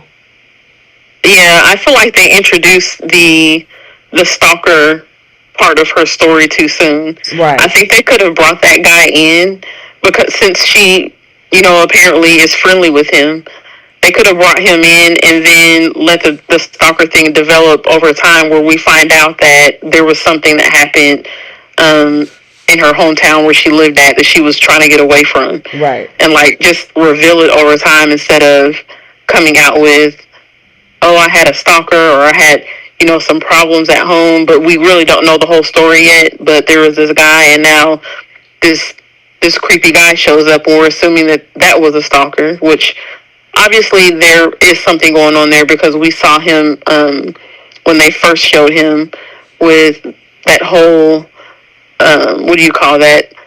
The little worship closet that he had with all her pictures up. Mm-hmm. The shrine. Yeah, the shrine. Right. So, but it's like, we haven't had enough time with her yet. So I agree. I agree. It's just we don't know them. We don't even know the full backstory. We hear, well, oh, I don't want my past to come back up, but what is it about you and this guy? Yeah, why not just take this time to build up her own will, their friendship, into their relationship, and then once they start getting, super close, then we find out about all of that other stuff. Right. I don't know. Yeah. And that doesn't really, and Sharon, you're correct. This is like a Lifetime movie plot. I agree with that. Well, I'm like, this was going a completely different direction than what we were assuming, because we thought it would be like a little love triangle between her, Will, and RJ. We didn't see that boy. So because I'm like, you brought Will over for a reason. So if the sole purpose was him to get with Elektra, and then he brought on the situation with the stalker, I'm like, okay, well, that was a bit dismal from my, liking. But, I mean, we'll see what happens. I just want to know what's going on with this girl's past. She keeps highlighting her past. I'm like, what did you do in your past? Like, were you like a little Luna? Where your background is a little sketchy? I mean, let us know. Well, I kind of agree, like, with what you were saying. We need her past, and with what Keisha was saying about they should have played a little bit of a long game with this. So instead of just smack dab in the middle of a sweep month, maybe back in like October, slowly introduce this Remy guy. Now I can't, obviously control with the the contracts or anything like that, but they should have had a workup to this. Where we start seeing more and more and more. Therefore, by this point, now that there's a build up, now we get to see, boom, what happened. But I mean, they even put Will and Elektra so quickly into this whole relationship. Same thing they did with Luna and RJ. Yep. They ain't learned no lessons from that. And they did that in the middle of a sweeps month in November, because of the fact that's when she came to town to help with the internship. Well, with Eric and all that stuff going on with RJ, and he decided to draw or whatever. And then the February sweeps is when they threw that whole thing together and threw Zende in the middle of that stuff. It's like, why are we doing this? I mean, where's Liam and Ivy? You could have did that in the middle of a sweeps month. Right. I'm surprised they haven't even remotely put those two together. I mean, I wasn't expecting for, I can't think of the actress's name, the actress who plays Ivy, to stay on this long. I thought she was going to be on for like a couple episodes and then be gone. Or like, say she's working off screen, but she's on the show. Why haven't they put those two together? Well, even with Liam, the last time we saw him, he was still talking about how he wanted Hope back. Right. What happened? And we haven't seen any moves made or anything with that since that last time we saw him. So it's almost like they completely dropped that too. Yeah, I mean, even if they dropped the idea with Hope, right? Eventually, I still think they're gonna come around as usual. Like y'all said, who was that y'all was saying about Lifetime couples or something? Sandra said it in the comments. I was like, yeah, that's like a Lifetime movie plot. But I mean, Ivy came back to town in May, specifically to do whatever she needed to do. But she was excited about running into Liam. That was only 5 or 6 months ago. Now she's back. Why can't we just pick up from there and put Liam over there with her? And maybe they don't plan on keeping her there that long, and that's why they're not doing it. They created a whole, they brought back the storyline. And on top of that, they made it apparent that in the script that she's been in LA for a couple of months. They could have shown, or could have said that she was seeing Liam quietly, off screen. I was interested into it back in May, because May was a sweeps month as well when they brought her back. I don't even know why they inserted Steffy in the middle of that. Yeah, I don't know. I don't know Because what they're Steffy doing with inserts her. herself. But I Steffy mean, always inserts herself. right? But I But mean, the writers in general, why would they do that? why would they do that? I mean, There was no point. There was nothing that came of it, and then we didn't see Ivy again. right? She was there for what, a day and a half, I think I think it was she was there for 2 episodes. right? And it's like, writers, why did you do that? I know you want, and then Thomas came back that month too, and only he turned around and left too. So it's like, she's back now. Bring in Liam. And she brought up how the Spencer men are irresistible or something like that. Right.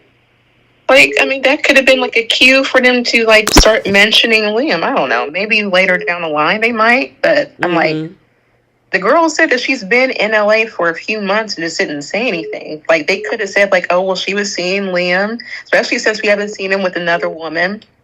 Like, they could have pivoted him away from Steffy and Hope and said like, oh, they were seeing each other off screen. Mm-hmm. There's some behind the scenes reason, I guess, that they just aren't addressing or ignoring. Yeah, I don't know. This whole thing with Elektra and everything, I'm like, yeah, okay, let's move on. Y'all know where I stand on that. It's like, I kind of like grown folk dialogue, so it's just me. No Degrassi, No. Nope. All right, let's move it along. We got them out the way. So, Finn had several visitors this week. It's harassing the man. Finn had a visit from Ridge. He had a visit from Brooke. And then Taylor had a sit down with him as well. Now, that one was a little bit more friendly for him. But Ridge was trying to figure out if he was mistaken. Brooke tried to tell him he was mistaken. And then, I don't know, for you guys that may have been on the midweek chat on Tuesday and Wednesday, I had played that bonus clip where there was the conversation also with Brooke and Finn. What did y'all think about Ridge and the conversation that he had with Finn? Just say you're not on your daughter's side. Right. Just say that you're questioning her judgment, or better yet, to say that you are looking to make Brooke happy and wants to find any loophole that would help get Hope back over to Force of Creations. Just say that. Right, because that's all he was doing, was looking for a way to not upset Brooke. That's all he cares about. Yep. And then what about the conversation between Brooke and Finn? She looks so stupid, and it's really Hope's fault, because Brooke really wants to say who her daughter is seeing and think that it's going to just like cure everything that her daughter's going through. But she's going around saying, believe me, I'm Brooke, just trust me, believe me. For what? Like, you've never told no lies before to get what you wanted, and act like you've never protected your daughter before. Come on. And even from Finn's perspective, telling him to just believe what Hope said, it's like, this is the same woman that asked me to lie to my wife about her kissing me. So why should I believe what she's saying now? Because she was doing that to save her own butt. Because she knew once Steffi found out that she was going to be pissed. She didn't want anybody to find out about that. So why would I believe now that she's telling the truth and not just trying to save her own butt? They act as if Finn has no reason at all to not believe or to not trust Hope when she says what she says. And it's like, this girl has given him every reason to think she's a liar. And everybody still don't know what happened in that studio downstairs. Right. Even conveniently, there's been several times over the last couple of weeks that, like when Deacon was questioning Finn when he talked to Brooke, where he could have said, "This isn't the first time that your daughter was in lingerie and she threw herself at me." But they don't allow him to say that, because then they have to acknowledge that because she wasn't drunk when she did that, then everybody on the show, her mom, Deacon, whoever, will have to acknowledge that she was in her right mind. She wasn't tipsy. There was no excuse for what she did. So it's like they purposely have him keep that out of dialogue, and the only thing that they referenced was the kiss when she was tipsy, because Brooke excuses that because she was just tipsy and she didn't know what she was doing. Yeah, well, the Brooke is being disingenuous because Brooke has known for months with the conversations that she had with Hope, even when Hope was telling her how her and Finn are kindred spirits, and I think I would be a better person for him than his own wife, and all these different things. That's been going on since late spring. Right. So for and she kept that a secret because every time it came up, even before what's going on in November, Brooke would be like, "Well, I don't know." And yeah, you do know. Your daughter been pining after Finn for the longest. Even on the day, and I said this earlier this week, even on the day when Carter made his intentions known, when he walked into the design office and he was about to talk about seeing her in her underwear, what was Hope doing? Fantasizing about Finn. Yep, exactly. But you all in love now with Carter. Come on. I'm so annoyed by that. They But clearly I showed understand. us that. Yeah. That was the. I'm Go ahead. I'm sorry. Well, I was going to Um, say that was the same episode that Taylor was staring at that screen, watching the bedroom line and all this stuff before she went downstairs. And then Carter didn't even go. He came upstairs to see Hope, and Hope was daydreaming about Finn. Yep. Go Yep, ahead. totally forgot about that. yeah. And I'm wondering when they fell in love with each other. But Apparently for Carter, it was in Rome. Oh, while he was with her aunt, Mm-hmm. this nasty. But you Brooke didn't say it is right, going. Bree. Yeah, That's nasty work. that's nasty. But Brooke went over to Steffi's house last week to try to plead with Taylor, and now she came over to try to plead with Finn. Plead with your daughter to tell the truth. It would actually clear up everything. Instead of telling people, trust me, you guys got it wrong. Okay, well then make it right. Tell us what we were getting wrong. Who was she trying to get dressed for? Who was she seeing? And if she just stuck on stupid because of her daughter, stop trying to convince other people. Convince your daughter to just tell the truth. Yeah, and it's the same with Ridge too. If he just completely doesn't understand why Hope was doing what she was doing, why are you going to Finn and asking Finn, well, what do you think happened? Finn has already told everybody what he believes that was. That was his point of view. That was his perception. That's what he thinks happened. Hope was the one in the lingerie. Why don't you go ask Hope what she was doing? Why are you asking Finn as if you don't already know what Finn thinks? You're not going to get him to change his opinion or change his mind about what he experienced. Go talk to Hope and ask her, like, why were you in there in lingerie? Who were you talking to when you said, I've been waiting for you? Lock the door. Who did you think you were talking to if it wasn't Finn? Ask her those questions. Right. KH in the comment section said both Brooke and Deacon want Finn to side with their daughter, with their daughter over his wife. And Angela tag team that comment saying exactly, talking about they used to be friends, like friends become before wife. Yeah. Was that this week when Deacon said, or was that last week? That was last week with Deacon and this week with Brooke. Because Brooke was trying to get Finn to convince Steffy to change her mind about change his mind about that situation or whatever. Yeah, they both killed. They, especially Deacon, because Finn said something like, I'm always gonna be there for my wife," and he was like, "Well, you were there for my daughter once too." Like, sir, that is his wife. Yeah, your daughter is not on the same level as her.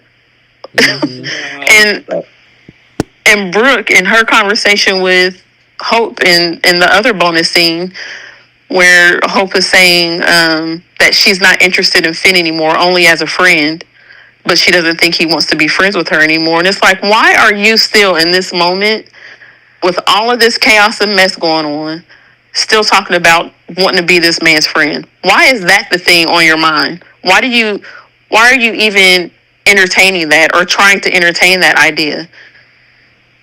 Yeah. His wife hates you. And look at the mess that you're in right now because of your fixation on him. Yes, it was an accident that day, but none of that would have been perceived that way if the other stuff hadn't happened. Yeah, all of the conversations, all the things she was saying, and, setting up in motion when the baby girl got sick. She could have called telehealth. You got him to come over there. All these different things that she was doing to get in Finn's face. Finn know about all of that. Yep, I agree. And here's my question. If Carter didn't walk into that room in that office and said that he was thinking about her, she would still be fantasizing and trying to find a way to get with Finn. Yep. The only reason that she turned that off for the moment is because Carter was giving her so much attention.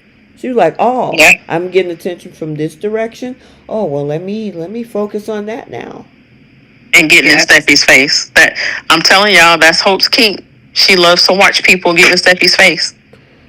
Well, the other part that I don't understand about Carter and Hope is that they talking about with this whole coup that they don't have a choice. And I'm like, yeah. What do you mean you don't have a choice? And they was like, well, Carter brought it up earlier this week, and I think even Brooke brought it up about telling Steffy and Ridge that they seeing each other.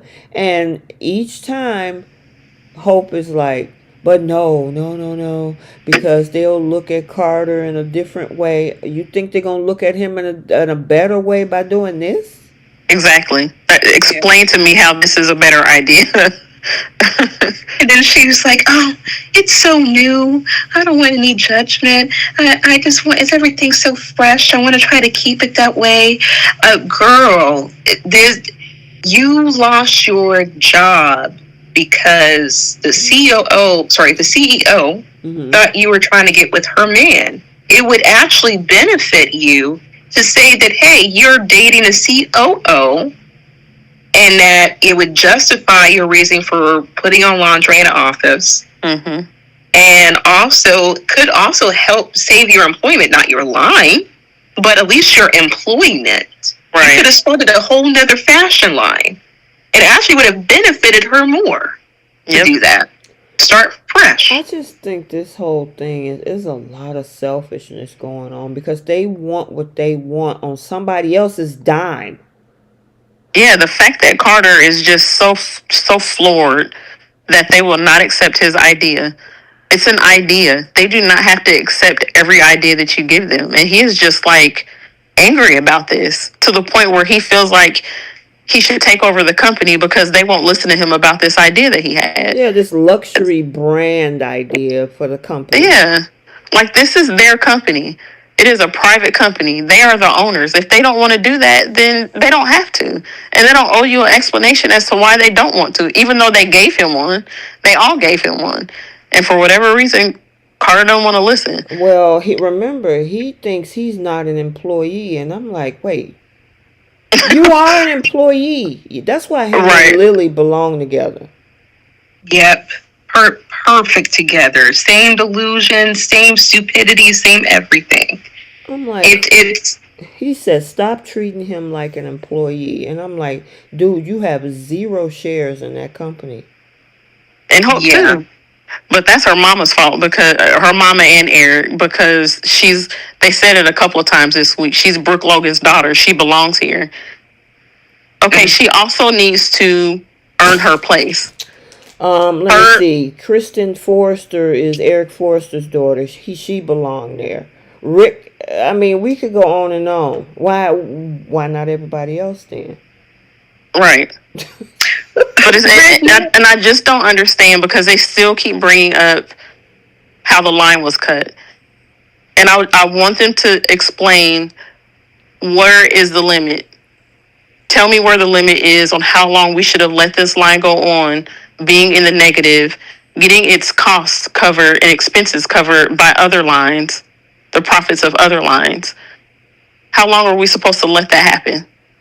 Well, it's so far in delusion because Carter keeps saying that the loss of her line is going to impact the company. And I'm like, how? They act like there wasn't a 4-year break in that line before when she was off in Italy and in Europe. Yeah. There was something going wrong with like them backtracking certain they're trying to really rewrite history. Yeah, they are. Like we didn't witness to anything that we saw on screen, and Rednecks still no. But here's the interesting thing: Carter is gaslighting himself. He spent the entire summer talking about, well, the numbers aren't good, Hope. This line it's not working, and then now you're talking about how it's going to impact the company without it. That the Forrester will never be the same if your line goes, and I'm like, dude. Are you smoking something? Right. The buyer said no. TJ Maxx said no. Goodwill said no. They all said don't no. Forget about the Dollar Store, Dollar Tree, and Dollar General said no too. And Family Dollar, all of them, they said no. The swap meet, flea markets, they don't want it. The writing, it's just so it's almost like a mind F because they rewrote everything. Carter was nowhere on Hope's radar in July of 2023. Nope. He was in a relationship with Katie. That whole scene in Rome was about Thomas and Hope. Period. Point blank. There's episodes we can go back to where it highlighted them. And then we spent the entire summer with Carter talking about how bad her numbers are from the middle of June all the way up through mid-September. And now y'all got this man looking crazy. Right. He looked pee-whooped. That's what he looked like. Mm-hmm. And all this talk about the Logans being undervalued for so many years, always put on the back burner, no one ever supporting them, always felt like they had to prove themselves. And I'm like, in the entire time that I have watched this show, it's always been Steffy, Thomas, Thorne, even Zende having to prove themselves. And they're actual Forresters. The Logans have always just been able to come in and get what they want and do what they want. Well, I've never seen Hope having to prove herself. Well, leave it up to Carter. Carter says that they're the underdogs, they're undervalued, they act like they don't have a place here, and I'm like, Brooke is on the executive team. Katie, she is the lead on the PR division. Donna is married to the founder. So tell me where somebody is lacking something. Right. And they have the Forrester. Oh, I'm sorry. No, go ahead. I was going to say they have all the Forrester men in their back pocket. Right. So all this power that they claim that Steffi has, and she just runs Forrester like she's some type of dictator or tyrant. And it's like we've seen Ridge make how many decisions in the past several months of where he went completely against what Steffi wanted. Brooke is the co-CEO because that's what he wanted, and Steffi didn't. But he made her do it. He made her deal with it anyway. I was going to say, there's two comments I wanted to read real quick. Rednecks, he said maybe Finn will end up with Taylor. If it was Krista Allen, that I can kind of see.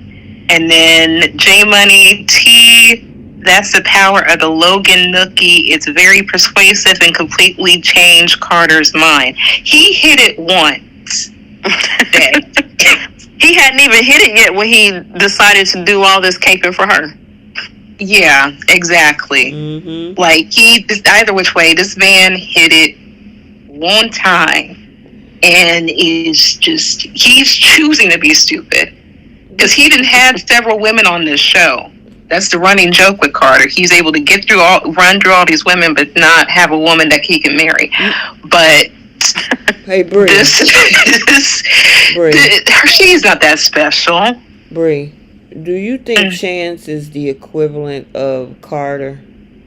No. No. What I mean by circumstance. This man, I mean, Carter could not keep a relationship for whatever reason. And it seemed like that's the situation with our boy Chance, too.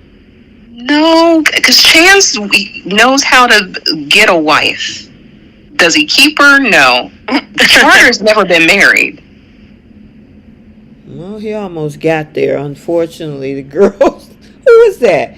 Zoe and Paris. Yeah. It was he was using Paris because he wanted Quinn, somebody else that just left him. He just has an issue with picking women that are wrong for him. Same way he's doing now with Hope. Well, don't you think that Chance picked women that's wrong for him? Because Abby definitely, the girl got cheated on. I mean, even though the scene was hot. And then Summer just, how could you kick that man to the curb? She's a Newman girl. Like I mean, I can't compare those two. I feel like that's like apples and oranges. I feel like two different extremes. And plus, at least Chance has some integrity.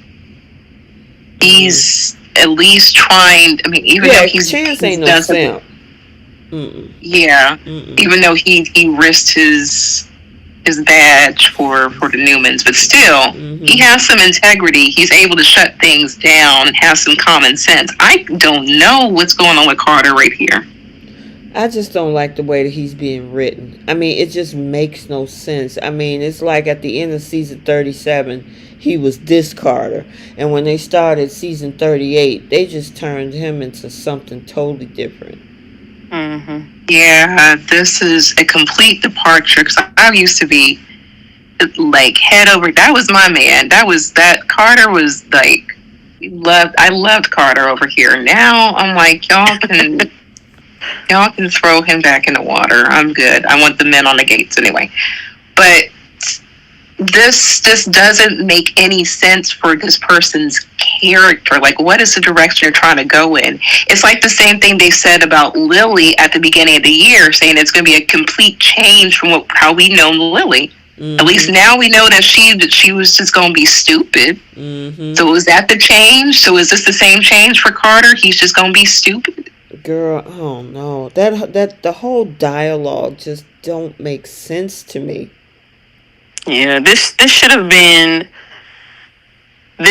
started because Carter felt, I don't know, I guess disrespected or not heard for his idea. It should not have involved Hope, in my opinion.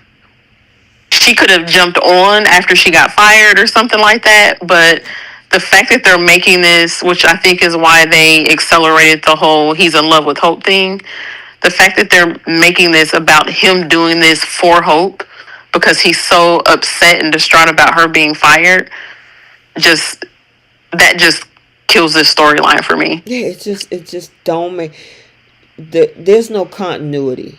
You got to give me levels of progression at least. Now, I'm not going to say in soap operas everything got to make sense down to the minute detail, but to come off of this summer with that Carter and switch it like he just lost all sense and sensibility, and he's supposed to be the leader of his industry, and and all this integrity, and I'm a A brilliant numbers lawyer. guy, Yeah. and you clearly, it's like, what are you seeing? Because y'all ain't working. Nobody's working on this so-called line. Even with Hope being gone from the company, she should be like, you know what? Let me create a design and get somebody to work behind the scenes, and maybe we can come up with some designs and show them off or what. Y'all sitting around here planning a coup, and all y'all got to do is say, "Me and we're seeing each other." Yes. Right. Simple as that. And she used to pride herself on her honesty and her integrity, both of them. Mm-hmm. So, and then they said, well, we had no choice. You had choices. You just chose to do this. Yeah, that's how they're justifying what they're doing by saying they had no choice. They're talking themselves into believing that what they're doing is the right thing for the company, when really it's just about them. Yeah. Yeah, it sucks. And the other part of this that I was gonna bring this part up too, but besides that fact of trying to keep that secret about, they were struggling with this, and what Carter was, he was like, I don't know, should I do this? I have all of these things. I pride myself on this, and then she was like, yeah, but, and I'm like, Yep. I'm so glad for today's episode. We get to see exactly how manipulative that girl is. She's like, oh, well, I know you're struggling with this, but I do see how this is the direction that forced creation needs to go in. Like, you're going to waver on us, and it's going to be okay. We just need to continue on with this. Yeah, we have to do this and be the voices for the voiceless in the company. Right. Miss Prim and Proper. Miss Goody Goody. This is the girl with all the high moral standards, as Taylor has said early this week, or late this week. This is the same Hope. And then what happened on Friday, where Brooke threw Carter under the bus? Hold on. Oh. Because she had the eavesdrop first. Oh, yeah. which you ready to go, Bree. Look at that. You ready to talk about the snitch session? Well, wait, because we skipped a whole lot. Because Carter went into that office when, to confront Steffy and Ridge. And then Steffy ended up calling Hope the B word. Backstabbing a little bit. 4 times. I heard what you said, Keish. No, sorry, guys. Kidding. But yeah, that whole, what did y'all think about that whole interaction? Because he went in there to plead one final time, and he was, because of course they kept showing the scene where his hands was holding that folder. Mm-hmm. And he was like, he wanted to overrule Steffy. He wanted Ridge to overrule Steffy, and then goes up in there and try to tell them what to do with this company. I mean, he should have been fired. Oh yeah, he went in there with some bass in his voice for both of them. Right. I mean, we were talking about this on Wednesday, how we were saying there's no way he could have walked into Victor Newman's office like that. Nope. Mm-hmm. he wouldn't have made it. That would be the last and only time. You don't want to make it. Go ahead. I'm sorry. I said you don't want to make an enemy of Victor Newman. Listen, girl, the moment that he started raising the tone in his voice, Victor would have threw him out. And Victor know how to raise his tone too. Right. Yeah, that would never pan out well for Carter. He might never work anywhere. And Jenna's right. Carter went in there demanding. He didn't plead. Very true. He was like, you better resume Hope for the future and bring her back on. And I was on Steffi's side, like, look, we're done having this discussion. You keep bringing up the luxury brand thing. We're done. We already gave you the answer. Right. That's it. That's all. But this is the part where Ridge is just, to me, not a good businessman.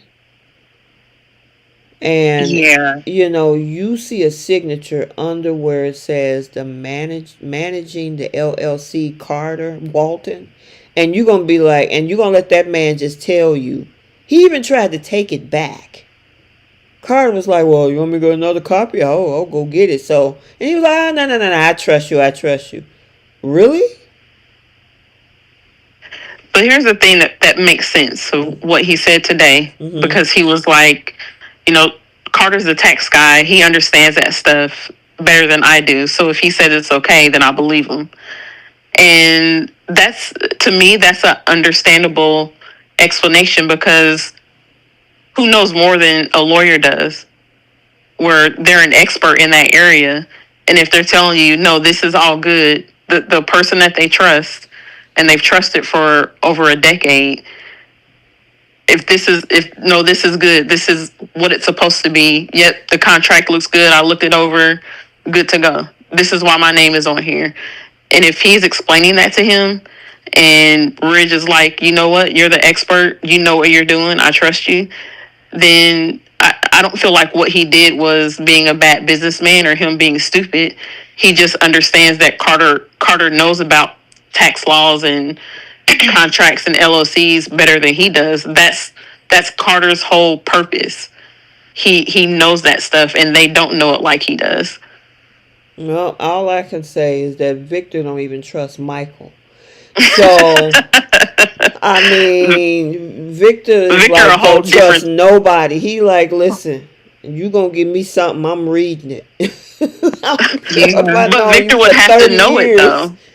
Well, If he understands it, then that's a different story. If Ridge is saying I don't understand tax law and these contracts the way my lawyer does, I have no choice but to trust him that he's doing the right thing. Otherwise, he needs to have 3 other lawyers on staff so they can all review it after one another. yeah, well, again, I mean, that's where I guess you would hire. Obviously, he hired him for that purpose, but I mean, part of reading contracts is that you gotta understand that your name goes there, not his. You know what I'm saying? I mean, it'd be different if he signed in the wrong place and he was supposed to sign on the other side of the sheet. His name don't even belong anywhere on those documents. That was my thing. And Bridget Jackson, you make a good point. She said, well, if Ridge is not a good businessman, and Steffi is just as stupid as her father is. As many times as that company has changed hands, I'm reading over every document. Girl, I read the That's just ingredients on me. the box half of the time. Well, Yeah. if you can do that, then I would say to that, if you can review every contract detailed to the nose, understand every single thing in it, and have no question about it, then you don't need Carter. But what I'm Well, that's not, saying is, no. that's what we're saying is that section where that signature is, because it's one thing to explain language. Because, like, when you go Right. to a real estate closing, your attorney is there to explain that language to you. You pay him for that. Exactly. But there's no reason where it says owner of the property, my attorney's name should be there. My name should be there. And Right. Ridge should know the difference where it says managing, at least that part. Managing LLC should be Ridge and Steffi Forrester, not Carter Walton.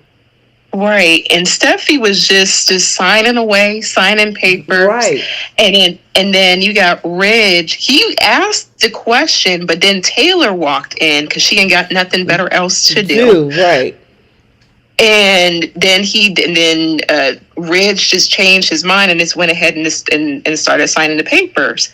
No, that company has changed hands several times. Steffi knows better than anybody. If there is a question, I have my lawyer present. Answer the question. Why is your name there? Right. What is this document here for on that page? Why is your name in shown underneath that position?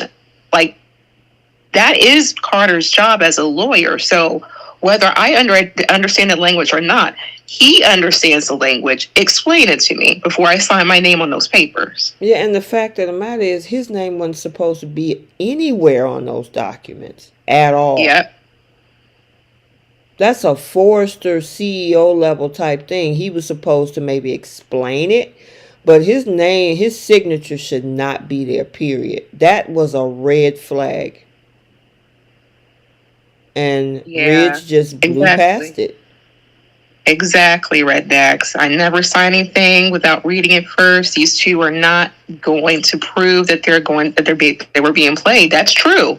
That's very true because they had an opportunity to question what was on the documents. They put all this trust in in this person. Not to say that they can't, but at the same time, you have to, as a smart business owner, like at least make sure you dot your I's and you cross your T's because it is your company. You got ownership of that company, not Carter. And plus, Carter wasn't even the proxy. Usually, you have a proxy to sign in your position. Just say if you're not able to sign, then there's a legal proxy that would allow you to sign for them. He know Ridge, first of all, should know better than that. At least that Yes. much. Between both Carter and Steffi, yes, out of all of the Foresters, he should be the main one to know.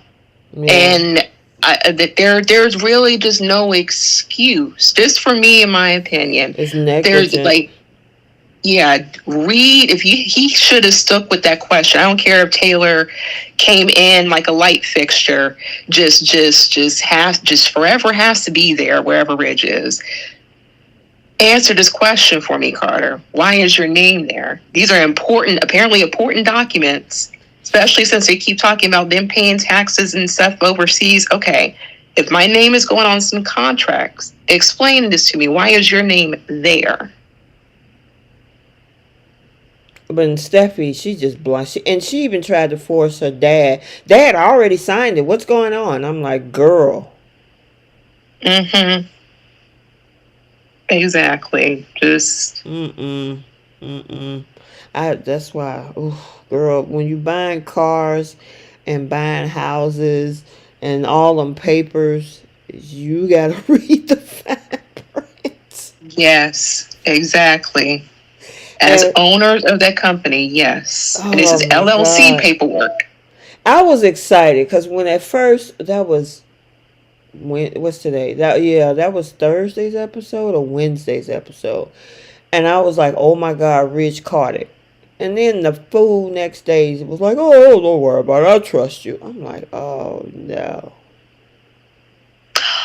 Melissa Spencer had a question for us. She said, "Did you see the picture that KKL posted on the set in a blue dress with a shocked look on her face, reading a new script?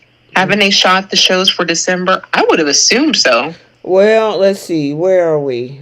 In We're middle of November, or right. at the end of November, actually. So probably the beginning of January, maybe. They're like six. Mm, Yeah, that's gonna be interesting. I guess we'll see what that facial reaction is all about. mm. Um, but they signed the papers. He went back to the cabin and was telling Hope all about it, which I think we kind of jumped ahead. Brooke overheard everything. And fast forward to Friday's episode, did y'all, first of all, did y'all see the shoes Rebecca Buddick had on? I took a screenshot of it, and I didn't post it in Oh the my. green. I didn't. I didn't post it in the group chat. I almost forgot about it, but I took this. Those are what 12-inch heels or something. I was wondering how she was walking in those shoes. She What? had on some tall heels a couple of weeks ago too. Yep, I mean, how I tall is posted she in that. real life? She like 5 feet or something? Oh, she's Yeah, pretty short. yeah. We the shorties. Like I understand her pain, because I'm 5'1", so I get it. But I can understand her doing that so she can kind of maybe line up with the camera with the other people on screen. But Right. how does she do that? Those were some thick heels. But I'm gonna send the shot in Girl, the group. not only was the heel tall, but there was a larger platform at the bottom of that shoe. Yep. So she can walk in them. And I'm looking, I said, whoa, I hope she can walk in them shoes. But like she was doing it, so. Yep. I think that's why she does a lot of sit down scenes too. Yeah. Oh my goodness. The tiny folks like you. Yeah, it's a struggle. Keish, how tall are you? 5'5". Oh dang. I'm the tallest one in the group. I'm almost 5'11". Give me some of your height. Oh yeah, I got tall people in my family. My sister's the same height. My brother's 6'5". I got cousins at 6'7". We got tall folks. Anyway, so what did y'all think about? Because I was actually surprised. Now, Keish, I heard your voice memo earlier, that you really don't think it was a big deal what Brooke did, right? No, she Okay. ain't do nothing but Mhm. notify him before Carter did. But Mhm. I mean, the deed was already done. They had already signed the contracts. But aren't you surprised that she was actually going to say anything? Because a lot of folks didn't think she was going to say anything. I guess I looked at it like this: she overheard what they did, what they were planning to do, Mhm. and to me, it's kind of like she's saving her own butt because Ridge is gonna find out. Carter has to tell him. Mhm. So I'm sure one of the questions Ridge would have had was, "Did you know your daughter was up to this?" And either she was gonna have to say, "Nope, I had no idea," or "Yes, I knew." Well, then why didn't you say anything to me about it? When did you find out? So I mean, regardless of if she overheard it or not, Mhm. the contracts are already signed. They're planning on moving forward with taking over this company, and Carter was going to go in there and tell Ridge regardless. So nothing would have changed, I guess. It's not like Okay. she went in there to try to convince Carter to tear the contract up and to not move forward with it. Or if she had heard them planning it before something was signed and then she went and told Ridge, then I'd have given her some credit. But Okay, wait a minute, really, Keish. So are you saying you would have said that she would have done more by going in and stopping them first before telling Ridge? Is that what you're saying? if she had gone in there and tried to talk them out of it, Mhm. had them rip up the contract, Mhm. and then went and told Ridge, look, this is what they were planning. I stopped them. That contract is destroyed. You need to destroy the other one. Mhm. I would have given her some credit. But all she did was notify Ridge like a couple of hours before Carter did. Okay. She didn't really do nothing but give Ridge a heads up on what Carter had already done. Okay. What about you, Bree? I'm sorry, I got a little distracted. People were putting their heights in. Jenna is 5'11" as well. T. Oh, okay. Damn. She said that her dad is 6'7". Oh. Vicky's 4'9". Maria is 5'5". So we got some. Okay, very nice. But I was very, very shocked that she went straight to Ridge with that. I figured she was going to go into the cabin just like she would always do. She's always walked in to whenever her daughter has a discussion or when she's with another man and said, like, don't you do this, don't drag my daughter through this, or say, Hope, why are you guys going through a coup? She went straight to her man. This is the first time I've ever seen her choose to protect Ridge and the company and go against her daughter. Yeah. And it makes me wonder if they're going to change the dynamic between Brooke and Hope, which I hope so, because that would be refreshing, because that would kind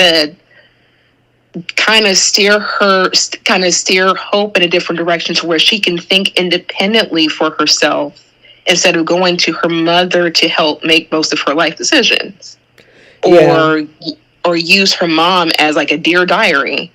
You know, it's just kind of, I don't know what is going to happen going forward for Hope, especially with Hope and her mom. Yeah. I just didn't like the fact that Brooke threw that man underneath the bus. And Hope was more than willing to reap the benefits of everything that Carter was planning to do. Yeah. Oh, you know she was going to throw Carter under the bus. Oh, absolutely. It was his idea. His name is on the contract. He got them to sign it. It's definitely going to be all Carter and none of Hope. Yeah, but she ain't did nothing to protect the company. She just gave Rich some information that he was already going to get. I think go ahead.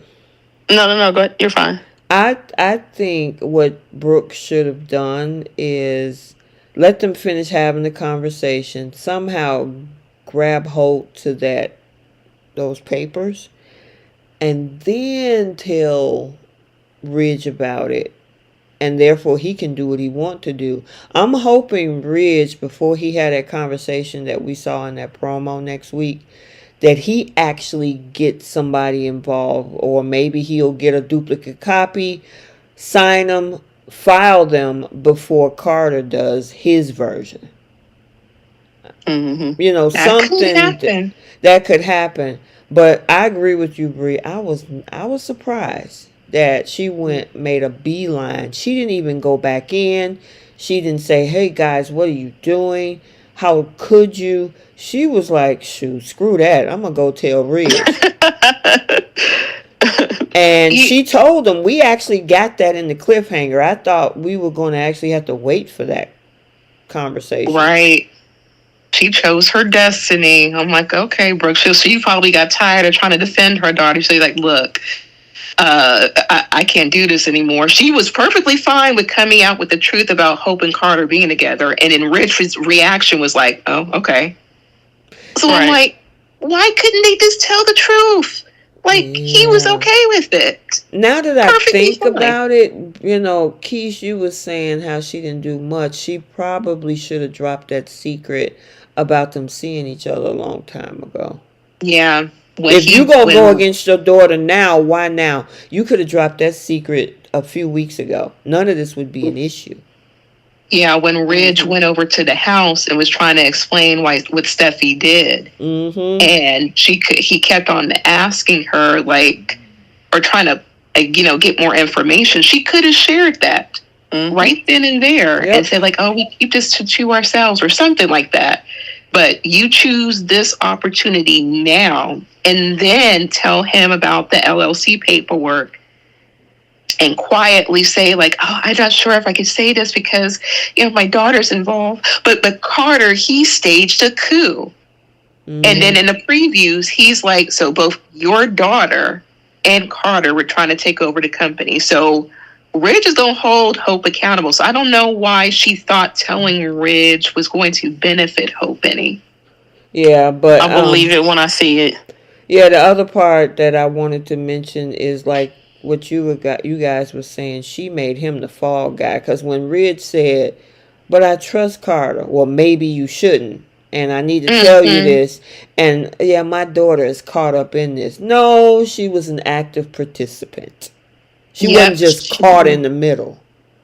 Right. She 1,000% is going to put this all on Carter. And I bet one of the things that she says when it comes to Hope is if Steffy had not overreacted or if Steffy hadn't fired my daughter, she wouldn't have felt like she had to do this. Right. She's going to use Carter as a scapegoat. And I find it interesting how that same day or like the day before, she and Hope were talking about like how great of a guy he is. He's honest. He's true. He's loyal to the Logans and this and this. She was quick to throw that boy into the wolves. But Carter himself also said it. He told Hope yesterday, "This is all on me. This isn't you. This was my decision." So he throwing himself under the bus. Yeah, he's willing to take the fall for it. So, and that's so stupid. You know what would be crazy though after all of this, and just say Carter is hit with his downfall, that this girl cut him loose when he had no power. Crack up. And then she end up, Liam starts sniffing around, and she end up with Liam. Oh, Brooke is going to promote Liam to Hope. Because she's going to be like, Liam wouldn't do such a thing.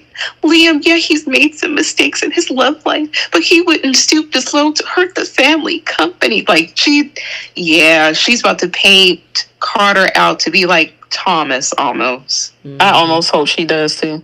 And I want Hope to dump him because Carter is an idiot. Yeah, where did he go from here? This is not a good look for the character. I mean, I guess he can bounce back, but they would have to forgive him again because he was in this situation about 3 years ago. Mm-hmm. He'll probably be back at Forrester next year. Yeah, it sucks. Angela. I was gonna say Angela Atkins says she knew once it came out, Hope is going to get the blame, and Brooke was going to try to get Hope out. Absolutely. All she does is rescue her daughter. What did Redneck say? Oh, talking to Jenna. Oh, okay. Yeah. Yeah, so Jenna said she was a model. Oh yeah, because of that height. Gotcha.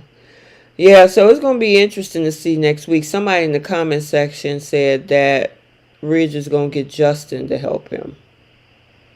Yeah, the spoilers say that he hires Justin. That's interesting. Isn't Justin back working for Bill? Bill? Yeah. I mean, I guess, what, did he get fired from Forrester Creations or something? They never really say it. Now, everything that happened with Justin for the last couple of years have been behind the scenes. Right. Just like we ain't know him and Bill made up. Exactly. I'm wondering they're going to have these two going at it with each other. Really? I mean, Carter and his brother's dad going at it. Yeah. Oh, God. That sucks. I mean, let's say, like, Carter will... Well, that's if Ridge catches it in time, and like you were saying, he sends the correct paperwork without Carter's signature, and then fires Carter. I guess he could go over to Spencer, or he can actually put forth the effort and create his own fashion line. There's other avenues that he can go into, but it looks like he's no longer really going to be a part of Forrester. If Ridge catches it in time. If he doesn't and the paperwork goes through, it's just going to be nothing but chaos. He's making himself a target. Yeah. All for Hope. Well, here's the thing. Time is of the essence. Because right now, everything is signed with Carter's name in it. So now the next step is to actually file those papers. The question is, who's going to file them first? The only thing that Ridge and them have to do, once he meets with Steffy, with this information from Brooke, maybe even bring Justin in. And this is all speculation, guys. This is just, throwing a story together. Justin, he would have to say, look, I need to have these papers signed. I need you to go file these immediately. Because after they're filed, if Carter try to come up in there and file, they'll be like, I'm sorry, but it's closed. We already have the signatures from the Forrester family. Then he can do nothing with it. Then call Carter in there and blow up the spot. Yeah. I would actually prefer if they just went with the storyline of Carter and Hope taking over for a little bit. I feel like that would be more soapy and entertaining than them getting caught and they don't give them a chance to be in those positions, because I feel like what will happen if they did that is that company would just start falling apart, because what exec experience does Hope have? I was just thinking that, what if he puts her maybe in a CEO position? What if he demotes Ridge and Steffy and puts a Hope in that position? I mean, he keeps saying they're going to run the company together, so I'm assuming that's what he plans. I know they keep asking this. I cannot play the promo next week on this channel. I will get a copyright claim. So I know that I played the voice note from that other video, But if you want to see the promo, it's actually on the other platforms. Bold and Beautiful have it on this platform. They actually have it on IG, and it's also on Facebook. But me myself, it would be a copyright claim for me. Yeah. And we don't want to do that, guys. But I really am wondering if we're just going to get to it in time, because someone had pointed out in the promo that Hope and Carter are going to get it in. Mm-hmm. So that leaves a time frame for Ridge to get the proper paperwork done and get everything filed, and then do like I gotcha moment or something. Right. And knowing how, because they said the biggest issue I think for Thanksgiving and this whole thing with Remy, which why? But okay. I don't know. I'm wondering how long they're gonna stay on this. Is it he's gonna get caught and then boom, we move on to something else? I don't know. So And then we got the holidays next week. Right. We only got 3 episodes next week anyway, because there's preemptions for Thursday and Friday. Yeah. Yep, but it's going to be an interesting week, y'all. I'm telling you, we'll see. And Monday's episode, it's all right. The whole Phyllis thing was funny, but, you know. I loved it. Me personally. Michael deserved every bit of what he got. Yeah, and I wouldn't mind seeing Sharon and Adam together. Yeah, so I'll just put that out there.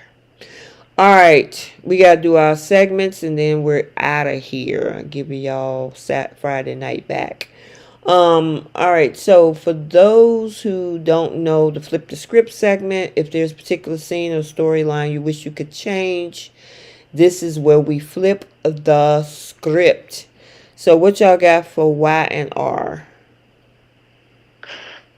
I would have Diane change her mind about wanting to give Kyle Glissade, or even having Kyle be the co-CEO, because that was also, I guess, one of their ideas.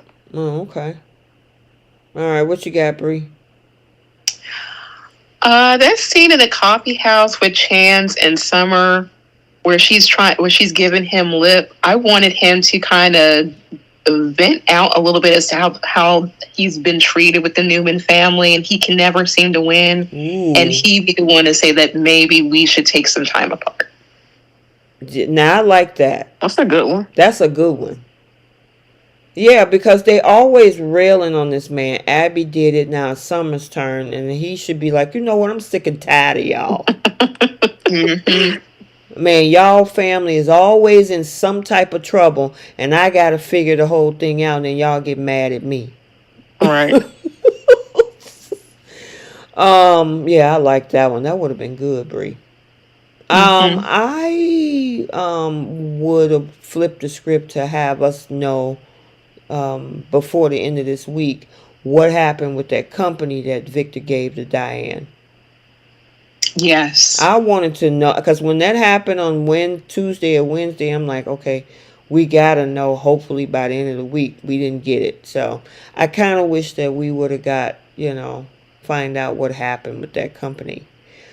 Bold flip.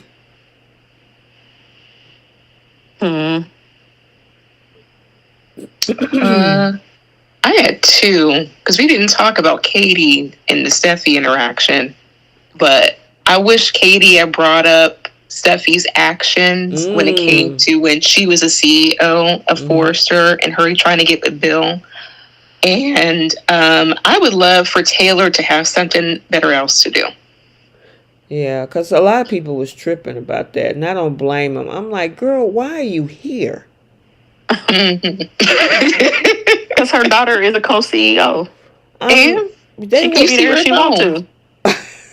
You see her at home. You can visit her daughter at work if she wants to. That's every day. Oh, man. Y'all funny. Okay, so Keish, did you do your flip?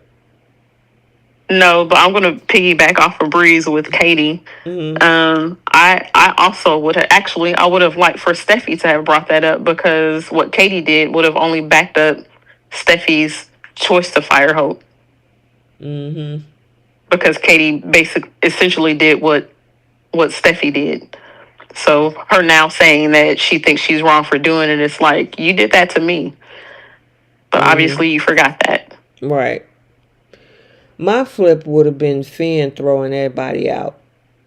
I mean, Rich came over there. Yeah. And I mean, the dude, every time the man go take a swim or go surfing, somebody coming up in there, he even put his shirt on. You don't come over here asking me to talk to Steffi. You go talk to your daughter. Right. And Ridge, don't ask me to go up against my wife. You already know what that's going to look like. So the answer to that is no. Now, can you please leave? Close the door behind you. Leave Finn alone. Right. Finn is minding his business. Right. So, anywho. All right. Who's taking some seats on The Young and the Restless? Summer. Michael, Mariah, and possibly Faith. And we'll throw Nick in there too. Okay. I'm going to have to give Summer a seat for dumping Chance. Because that was irritating. Oh, I couldn't stand that scene. I just didn't like how illogical she is being about the situation in general. Exactly. All right, who's taking a seat on Bo? Katie and Carter and Hope. Honestly, for me, it's Ridge. Like, either you're going to stand by your daughter or you're not. Yeah, he can join him too. Yeah, y'all done took everybody. I don't know who to put in the seat. Well, I you know what? I'll put Taylor in the seat so she won't fall off those heels that she was walking. Because they were scaring me. I'm like, ooh, I hope she can walk in them shoes. Girl, sit down. She probably are pro in them heels. Probably so. Usually, is that true, Bree? Usually women that are shorter height that wear a lot of heels, they get comfortable with them after a time. After a certain time, like usually if they're like platform heels, those are the easiest to walk in. I don't wear super high heels like that. Maybe like 2 or 3 inches. But we have to adjust for the lack of height that we have. I mean, I was afraid the girl was gonna roll her ankle or something. I'm like, oh my god. So I'll give Taylor a seat. Let's see. Okay, so our star of the week, Young and the Restless.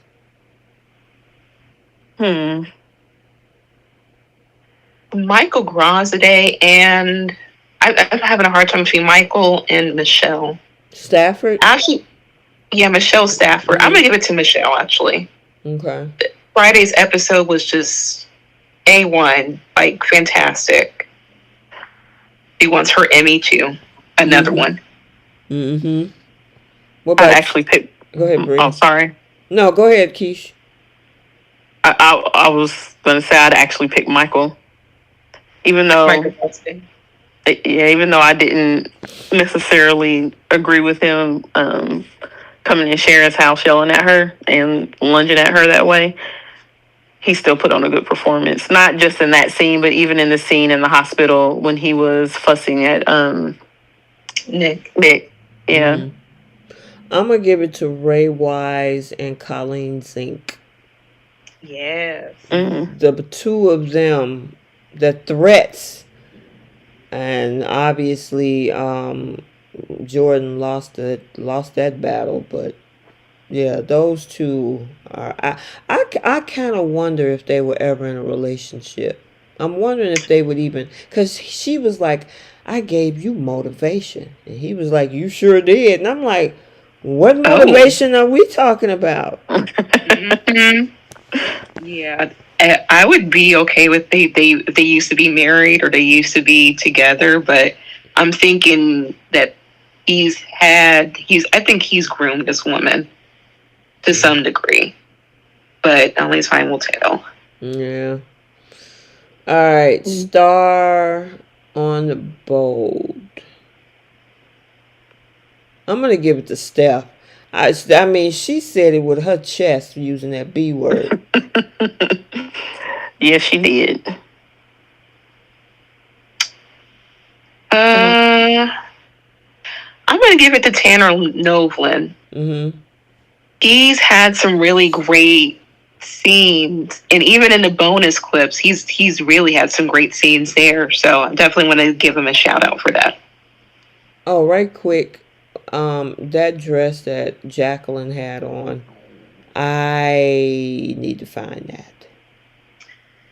Yeah, she's getting a lot of mixed reviews about that particular dress. Why? What are they saying? Because they're saying that this is absolutely not appropriate for work. Where does she think she's working at? Like, this is distasteful. She's trying to go to the club. Like, there were so many different things people were saying about this girl's dress. And I'm like, house. That was my viewpoint. And plus, she owns the company, so she can do what she wants. Right. But they were saying that this is absolutely unprofessional, and they were trying to tie that in with her lack of professionalism. Oh, Lord. But it's a fashion house. If you guys look it up, they are talking about the dress right now. It's for the past couple of days. And why this is inappropriate for the work environment. Well, and she's they were talking about other examples of stuff that she's worn, and they're trying to say that she's still the 304 and nothing's changed. Well, Jacqueline McInnes Woods, girl, you're rocking that dress. Yeah, you're rocking. You and Michelle Stafford know how to rock the dresses. So kudos to you, because we talking, I get what they're saying about Steffy. I should have said Jacqueline is the star of the week, but that dress right there, and the girl be working her butt off in that gym. Her body is body-yaddy. After 4 kids? Thank you. And she in her 30s, too. Yeah. Late 30s. Yeah. I like her workout acumen, but go ahead. It's actually a two-piece, so that dress is it's not a dress, it's a bodysuit, and she's got a skirt on. Okay. Yeah, they were really tearing into that girl. Some people liked it, that was cute, but there was people who were really tearing into the fact that Steffi was wearing this, and they said it was unprofessional. And KH, I agree, her dress was better than the ugly robe dress Hope was wearing. Oh my God. Absolutely. Them curtains she was wearing. Yeah, that. I didn't completely hate her dress. Completely hate it. If it didn't have the little things on the shoulders, I would have loved it 100%. That was the only thing that I didn't like about it. But I love a good wrap dress. Mm-hmm. Okay, I just didn't like the design of it. Annika can also wear some nice clothes when she was dating Thomas. Yes. Yeah. She had all kinds of style with Thomas. I know, right? The girl cut her hair and everything. Yeah, I don't understand why that changed. Right. It's because they're not dating anymore. I don't get that. Oh, yeah, and congratulations to Annika.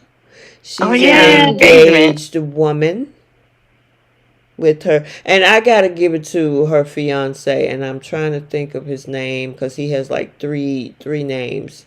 But the guy was obviously intentional, because for those that may remember, Annika had a breakup in June of 2023. They met in the fall, and a year later they engaged.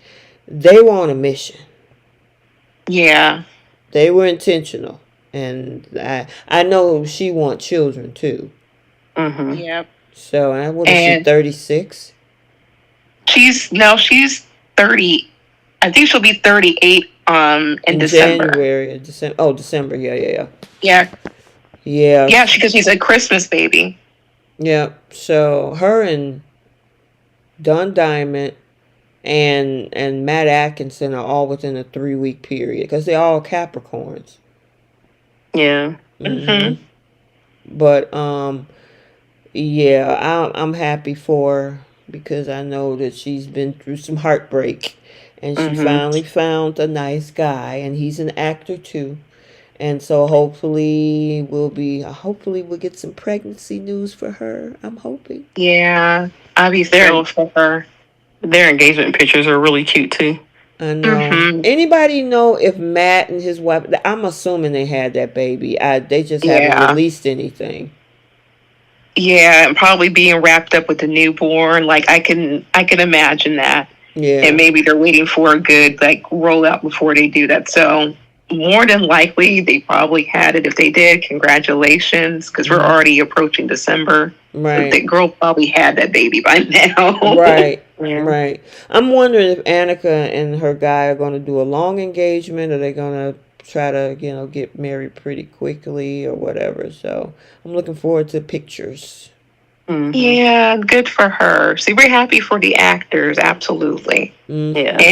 And he's been in a lot of films, a lot of Netflix TV shows. So he's definitely has a name for himself, and they look like a really cute couple. Like she looks happy. Yeah, she looks very happy. They met at a little event or something. They just happened to be there and they met and it just took off. I like those types of love stories. To start out real simple and people connect and take off. That's cool. Mm-hmm. All right, we got a pickle of the week for Young and the Restless. Sharon. It's Michael for me. Keish. Summer. Oh, yep. I agree with you on that one too. What about Bo? Carter. Yeah. Yeah. Ugh. And you know that next award is the Simp Olympics. Carter is winning that until this storyline is over. Oh man, tell me about. I can't even think of somebody on Young and the Restless that's simping out like that, unless Jack is simping out for. Well, yeah, but Jack is also simping out for his son. Yeah, but I feel like Nick, he's winning it over for Y&R, but overall, Carter has won consecutively for several weeks now. I know, right? That is. Go ahead, Bree. No, I said I'm saying that's a shame as far as I'm concerned. He earned it. Yeah. He's well earned and deserved. Yeah. Carter earned it for the entire season, and we ain't even. We're just a quarter through the season right now. Yeah, and you know what we can give? He got the platinum. We can give a gold to Nicholas because he about to get into a whole argument with his brother over this girl. Yep. And Summer is mad at him, and Phyllis is mad at him, and yeah. So yeah, Nick comes in at a close gold medal, while Carter has platinum. Yep. That sounds about right. Even Victor was clowning on his son too, and was trying to use Adam to help do that too. Right. But yeah, that sounds about right. Yep. So, all right, you guys. It was another good one. We went almost 3 hours. Oof, we had a lot to talk about. Yeah, we did. We got stuck on Young and the Restless. That was an hour and a half by itself. So, was it that long? Yeah, by the time we got through with Y&R, it was like 8:30.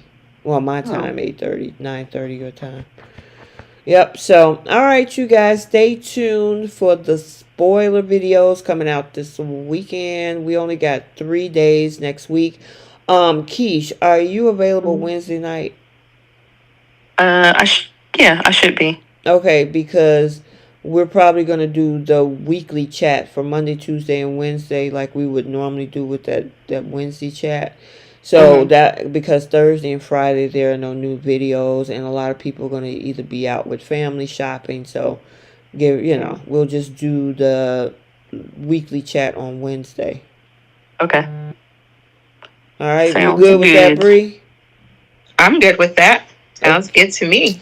All right, you guys. So there you have it. So just to give you a heads up, next Wednesday we'll have the weekly chat as we finish off the short week. So I think there's going to be like a rerun on Thursday and then CBS Sports on Friday.